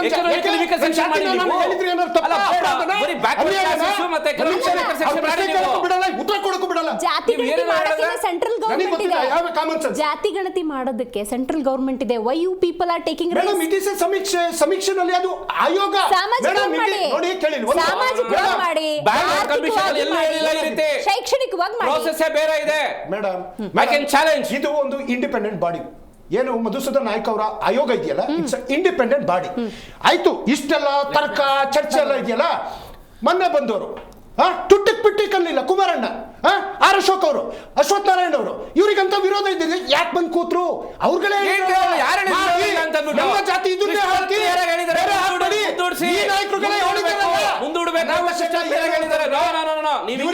ಮಾಡಕ್ಕೆ ಆಗ್ಲಿಲ್ಲ. ಒಳ ಮೀಸಲಾತಿ ಸಂದರ್ಭದಲ್ಲೂ ಹೀಗೆ ನಮಗೆ ಬದ್ಧತೆ ಇತ್ತು. ನಾವು ಇವತ್ತಲ್ಲ ಮೇಡಮ್, ಸ್ವಾತಂತ್ರ್ಯ ಬಂದು ಇಲ್ಲಿ ತನಕ ಸಾಮಾಜಿಕ ನ್ಯಾಯ ಕೊಡಬೇಕು ಅಂತ ನಾವು ಪಣೆ ತೊಟ್ಟು ಇವ್ರಗಳ ಕೈಲಿ ಅದೇ ಹೇಳಿದ್ನಲ್ಲ, ಏನಾದ್ರೂ ಒಂದು ಯೋಜನೆ ಏನಾದ್ರೂ ಒಂದು ಕಾರ್ಯಕ್ರಮ, ಏನು ಸಾಕ್ಷಿ ಗುಡ್ಡೆ ಅನ್ನುವಂಥದ್ದು ಏನಿದೆ ನೋಡಿ. ಈಗ ಜಾತಿ ಗಣತಿ ಮಾಡ್ತಾ ಇದ್ದಾರೋ ಅಥವಾ ಆರ್ಥಿಕ ಶೈಕ್ಷಣಿಕ ಸಮೀಕ್ಷೆ ಮಾಡ್ತಾ ಇದ್ದಾರೋ ಅಂತಕ್ಕಂಥದ್ದು ಕನ್ಫ್ಯೂಷನ್ ಇಡೀ ರಾಜ್ಯಕ್ಕಿದೆ. ಒಂದು ಇಲ್ಲಿ ಜಾತಿ ಗಣತಿ, ಆರ್ಥಿಕ ಸಮೀಕ್ಷೆ. ಈಗ ಒಂದು ಮನೆಗೆ ಹೋದಾಗ ಏನು ಪ್ರಶ್ನೆ ಕೇಳಬೇಕು? ಅವನು ಆರ್ಥಿಕವಾಗಿ ಹಿಂದುಳಿದಿದ್ದಾನ, ಅಥವಾ ಅವನಿಗೆ ಮನೇಲಿ ನೀರು ಬರ್ತಾ ಇದೆಯಾ, ವಿದ್ಯುತ್ ಬರ್ತಾ, ಇದು ಓಕೆ. ಶೈಕ್ಷಣಿಕವಾಗಿ ಅವ್ರ ಮಗ ಸ್ಕೂಲ್ಗೆ ಹೋಗ್ತಾ ಇದ್ದಾನ, ಅವ್ರ ಮಗ ಆದ್ರೆ ಆರ್ಥಿಕ ಮತ್ತೆ ಇವರ ಶೈಕ್ಷಣಿಕ ಸಮೀಕ್ಷೆ ಒಳಗಡೆ ಜಾತಿ ಯಾಕೆ ಕೇಳ್ತಿದ್ದಾರೆ, ಜಾತಿ ಯಾಕೆ ಬರ್ತಾ ಇದೆ? ಇವ್ರು ಜಾತಿ ಗಣತಿನೇ ಮಾಡೋದಾಗಿದ್ರೆ ಜಾತಿ ಗಣತಿ ಹೆಸರು ಬಿಡ್ಲಿ. ಆರ್ಥಿಕವಾಗಿ ಒಬ್ಬ ಮನುಷ್ಯ, ಉದಾಹರಣೆಗೆ ದಿಲೀಪ್, ರಿಷಿಕ್, ದರ್ಶನ್ ಇನ್ನೊಬ್ರು, ಅವರ ಒಂದು ಆರ್ಥಿಕವಾಗಿ ಹಿಂದುಳಿದಿದಾರ ಅಥವಾ ಶೈಕ್ಷಣಿಕವಾಗಿ ಹಿಂದುಳಿದಿದಾರ ಅಂತ ಪ್ರಶ್ನೆ ಕೇಳಬೇಕು. ಅವ್ರ ಜಾತಿ ಬೇಕಾಗಿಲ್ಲ. ಇವ್ರ ಆರ್ಥಿಕ ಅಥವಾ ವೈಜ್ಞಾನಿಕ ಸಮೀಕ್ಷೆ ಆಗಿದ್ರೆ ಈಗ ನಿಮಗೆ ನಾವೇನಾದ್ರು ಸವಲತ್ತು ನನ್ನ ಹತ್ರ ಬಂತಪ್ಪ ರಿಪೋರ್ಟ್, ದಿಲೀಪ್ ಅವ್ರದ್ದು ಯಾವ್ದು ನಾನು ಜಾತಿ ತಗೊಂಡಿಲ್ಲ, ಬಂತು ಇನ್ಪುಟ್. ನಿಮಗೆ ನಾನು ಸವಲತ್ತು ಕೊಡ್ಬೇಕಂದ್ರೆ ಯಾವ ದಿಲೀಪ್ ನಂತ 1000 ಜನ ಇದ್ದಾರೆ, ಅಂಥವ್ರನ್ನ ನಾನು ಯಾವ ಮಾನದಂಡ ಬಿಲೋ ಪಾವರ್ಟಿ ಲೈನ್ ಅಥವಾ ಒಂದು ಪಂಚಾಯಿತಿ ಒಂದು ಊರಲ್ಲಿ APL ಕಾರ್ಡ್ BPL ಕಾರ್ಡ್ ಯಾಕೆ ಇಟ್ಕೊಂಡಿದ್ದೀರಾ? ಅದನ್ನ ಯಾಕೆ ಟ್ಯಾಗ್ ಮಾಡಬಾರ್ದು? ನಿಮ್ BPL ಕಾರ್ಡ್ ಇಲ್ವಲ್ಲ, ಯಾರು ಟ್ಯಾಕ್ಸ್ ಪೇಯರ್ಸ್ ಡೀಟೇಲ್ಸ್ ಇಲ್ವಾ ನಿಮ್ಮ ಹತ್ರ? ಪ್ಯಾನ್ ಕಾರ್ಡ್ ಲಿಂಕ್ ಮಾಡಿದೀರಾ? ಎಲ್ಲಿಂದ ಲಿಂಕ್ ಮಾಡ್ತಾ ಇದ್ದೀರಾ? ಸುಮ್ಮನೆ ಬೊಗಳ ಬಿಡೋದು. ರಿಷಿಕ್ ಅವರೇ ಐಡಿಯಾ ಕೊಡೋದಲ್ಲ, ಇದನ್ನ ನೀವು ಇದ್ದಾಗ ಮಾಡಿದ್ರೆ ಮೇಡಮ್ ನಾವು ಮಾಡ್ತೀವಿ ಮೇಡಮ್, ಚಾಲೆಂಜ್ ಮಾಡಿ ನಾವು ಮಾಡ್ತೀವಿ. ಈಗ ಇಷ್ಟೆಲ್ಲ ಲೂಪ್ ಹೋಲ್ಸ್ ಇದೆ ತಾನೆ, ಇಷ್ಟೆಲ್ಲ ಲೂಪ್ ಹೋಲ್ಸ್ ಇದೆ ಮೇಲೆ ಹೆಂಗ್ ಕಂಪ್ಲೀಟ್ ಆಗಿ ಟೆಕ್ನಿಕಲಿ ಸರ್ವೆ ಆಗುತ್ತೆ ಅದು? ಇವರು ಎಲ್ಲೋ ಒಂದು ಕಡೆ ಈ ಆರ್ಥಿಕ ಮತ್ತೆ ಶೈಕ್ಷಣಿಕ ಸಮೀಕ್ಷೆ ಹೆಸರು ಹೇಳ್ಕೊಂಡು ಜಾತಿ ಗಣತಿ ಮಾಡ್ತಿದ್ದಾರೆ. ಕ್ಲಿಯರ್ ಜನಗಳನ್ನ ಜಾತಿ ವಿಚಾರದಲ್ಲಿ ಹೊಡಿಬೇಕು. ಇನ್ನೊಂದು ಮೇಡಮ್, ಇನ್ನೊಂದು ಸಹಾಯವಾಣಿ ವಿಚಾರ ಹೇಳಿದ್ರು. ಸಹಾಯವಾಣಿ ನಾನು ಸ್ವತಃ ಟ್ರೈ ಮಾಡಿದ್ದೀನಿ. ಸಹಾಯವಾಣಿ ಈಗಲೂ ಕರೆ ಮಾಡಿ ನಿಮ್ಮ ಒಂದು ಮಾಹಿತಿ ಮುಖವಾಣಿ ಮುಖಾಂತರ ಯಾವುದೇ ಕಾರಣಕ್ಕೂ ಸಹಾಯವಾಣಿ ಕೆಲಸ ಮಾಡಲ್ಲ, ಹೋಗೋದೇ ಇಲ್ಲ, ಫೋನ್ ಹೋಗಲ್ಲ. ಸಹಾಯವಾಣಿ ಕಂಪ್ಲೀಟ್ಲಿ ಫೇಲ್. ಈಗ ಎಕನಾಮಿಕಲಿ ಹೇಳಿದ್ರು ಪ್ಲೀಸ್, ಪ್ಯಾರಾಮೀಟರ್ ಯಾವ ತರ ಡಿಫೈನ್ ಮಾಡ್ತಾ ಇದ್ದೀರಾ? PPP ಅಂತ ಹೇಳ್ತೀವಿ. ನಾನು ಎಕನಾಮಿಕಲಿ ವೀಕರ್ ಸೆಕ್ಷನ್ ಇದೀನಿ ಅಂತ ಹೇಳಿದ್ರೆ ನಾನು ಇವತ್ತಿನ ದಿವಸ ನನ್ನ ದಿನ ಕೂಲಿ ಎಷ್ಟು, ಯಾವ್ದನ್ನ ನೀನು ಬಡವರು ಅಂತ ಹೇಳ್ತೀರಾ, ಯಾವ್ದನ್ನ ಶ್ರೀಮಂತರ ಅಂತ ಹೇಳ್ತೀರಾ? ಪ್ಯಾರಾಮೀಟರ್ ಏನು? ನಾನು ಬೈಕ್ ಇಟ್ಕೊಂಡಿದ್ದೆಲ್ಲ ಬಡವನ, ಕಾರ್ ಇಟ್ಕೊಂಡಿದ್ದೆಲ್ಲ ಬಡವನ? ಎಲ್ಲಿಂದ ಕ್ಲಾರಿಟಿ ಇದೆ? ಎಲ್ಲಿಂದ ಕ್ಲಾರಿಟಿ ಇದೆ? ದೊಡ್ಡ ಮಾತಾಡೋದಕ್ಕೆ ನಿಮಗಿತ್ತಲ್ಲ, ನೀವ್ ಯಾಕೆ ಈಗ ನೀವು ಹೇಳ್ರಿ, ವಾಪಸ್ ತಗೊಳ್ಳಿ, 620 ಕೋಟಿ ವಾಪಸ್ ತಗೊಳ್ಳಿ, ಸ್ಟಾಪ್ ಮಾಡಿ ಅಂದ್ರೆ ಹೋಲ್ಡ್ ಮಾಡಿ. 620 ಕೋಟಿ ಖರ್ಚು ಮಾಡಕ್ಕೆ ನಾವು ಆರ್ಥಿಕವಾಗಿ ಒಂದ್ ನಿಮಿಷ ಆರ್ಥಿಕವಾಗಿ ಶೈಕ್ಷಣಿಕವಾಗಿ ಆರ್ಥಿಕವಾಗಿ ಡಿಫೈನ್ ಮಾಡ್ರಿ ಫಸ್ಟ್. ಬಾಯಿ ಮುಚ್ಕೊಂಡು ಕೇಳಿದ್ದೀನಿ. ಏನ್? ಇಟ್ಕೊಂಡ್ರಿ ಡೆಕೋರಮ್ನ. ಆಯ್ತಾಯ್ತು. ಒಂದು ಮಾತಾಡೋದು Clarification ಕೊಡಿ ಅಂತ ಕೇಳ್ತಾ ಇದ್ದೀರಿ. ಮೇಡಮ್ ಕೇಳಿ. ನೀವು ಹೇಳಿ ತಪ್ಪು ಅಂತ ಹೇಳ್ತಾರೆ. ಯಾವ ಒಂದು Clarification ಕೊಡಿ ಅಂತ ಹೇಳ್ತಾ ಇರೋದು. ಯಾವ ಒಂದು ಜಾತಿ ಶೈಕ್ಷಣಿಕವಾಗಿ ಅವ್ರನ್ನ ಅದೇ ಯಾವ ರೀತಿ ಜಾತಿ ಅಂತಾನೆ ಮೇಲೆತ್ತುವಂಥದ್ದು, ಬರ್ತಾ ಇದ್ದೀರಾ ಹತ್ತಸತಿ. ಆರ್ಥಿಕವಾಗಿ ಯಾವ ರೀತಿ ಮೇಲೆತ್ತುವಂಥದ್ದು ಗೊತ್ತಾಗ್ಬೇಕು ಅಂದ್ರೆ ಆತನ ಧರ್ಮನೂ ಗೊತ್ತಾಗಬೇಕು, ಆತನ ಅದಕ್ಕೆ ಜಾತಿನೂ APL ಕಾರ್ಡ್, BPL ಕಾರ್ಡ್ ಇದೆಯಲ್ಲ, ಜಾತಿ define ಮಾಡಿ. ಬೇಕು. ತಗೊಂಬನ್ನಿ APL ಕಾರ್ಡ್, BPL ಜಾತಿ ಕಾರ್ಡ್. ಗಣತಿ ಮಾಡುವಂಥದ್ದು ಕೇಂದ್ರ ಸರ್ಕಾರ. ಮೇಡಮ್, ಮೇಡಮ್, ಇವರು JDS ಅವರು ಸುಳ್ಳು ಹೇಳೋದ್ರಲ್ಲಿ ನಿಂತಿದ್ರು. 1994 ದೇವೇಗೌಡರಿದ್ರಲ್ಲ, ಮುಖ್ಯಮಂತ್ರಿಯಾಗಿ ಮಾಡಿದ್ರಾ? ಕುಮಾರಸ್ವಾಮಿ ಇದ್ರಲ್ಲ, ಮಾಡಿದ್ರಾ? 18 ಇದ್ರಲ್ಲ, 6 ಇದ್ರಲ್ಲ, ಮಾಡಿದ್ರಾ? ಮೇಡಮ್, ಇವ್ರದೊಂದು ಗ್ಯಾರಂಟಿ ಇದೆ. ಮಾತಾಡಕ್ ಬಿಡಿ, ಬೇರೆಯವ್ರನ್ನ. ನನಗ್ ಬಂದಿದೆ.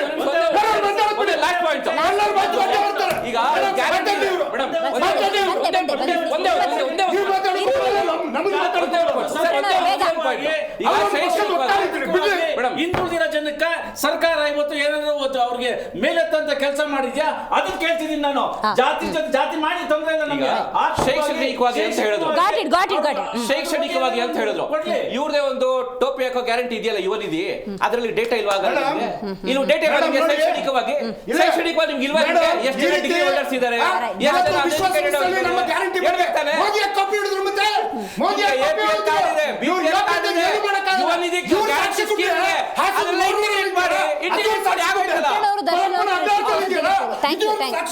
Thank you so much. ಒಟ್ಟಾರೆ ಸಾಮಾಜಿಕ ಆರ್ಥಿಕ ಶೈಕ್ಷಣಿಕ ಸಮೀಕ್ಷೆ ನಡೀತಾ ಇದೆ.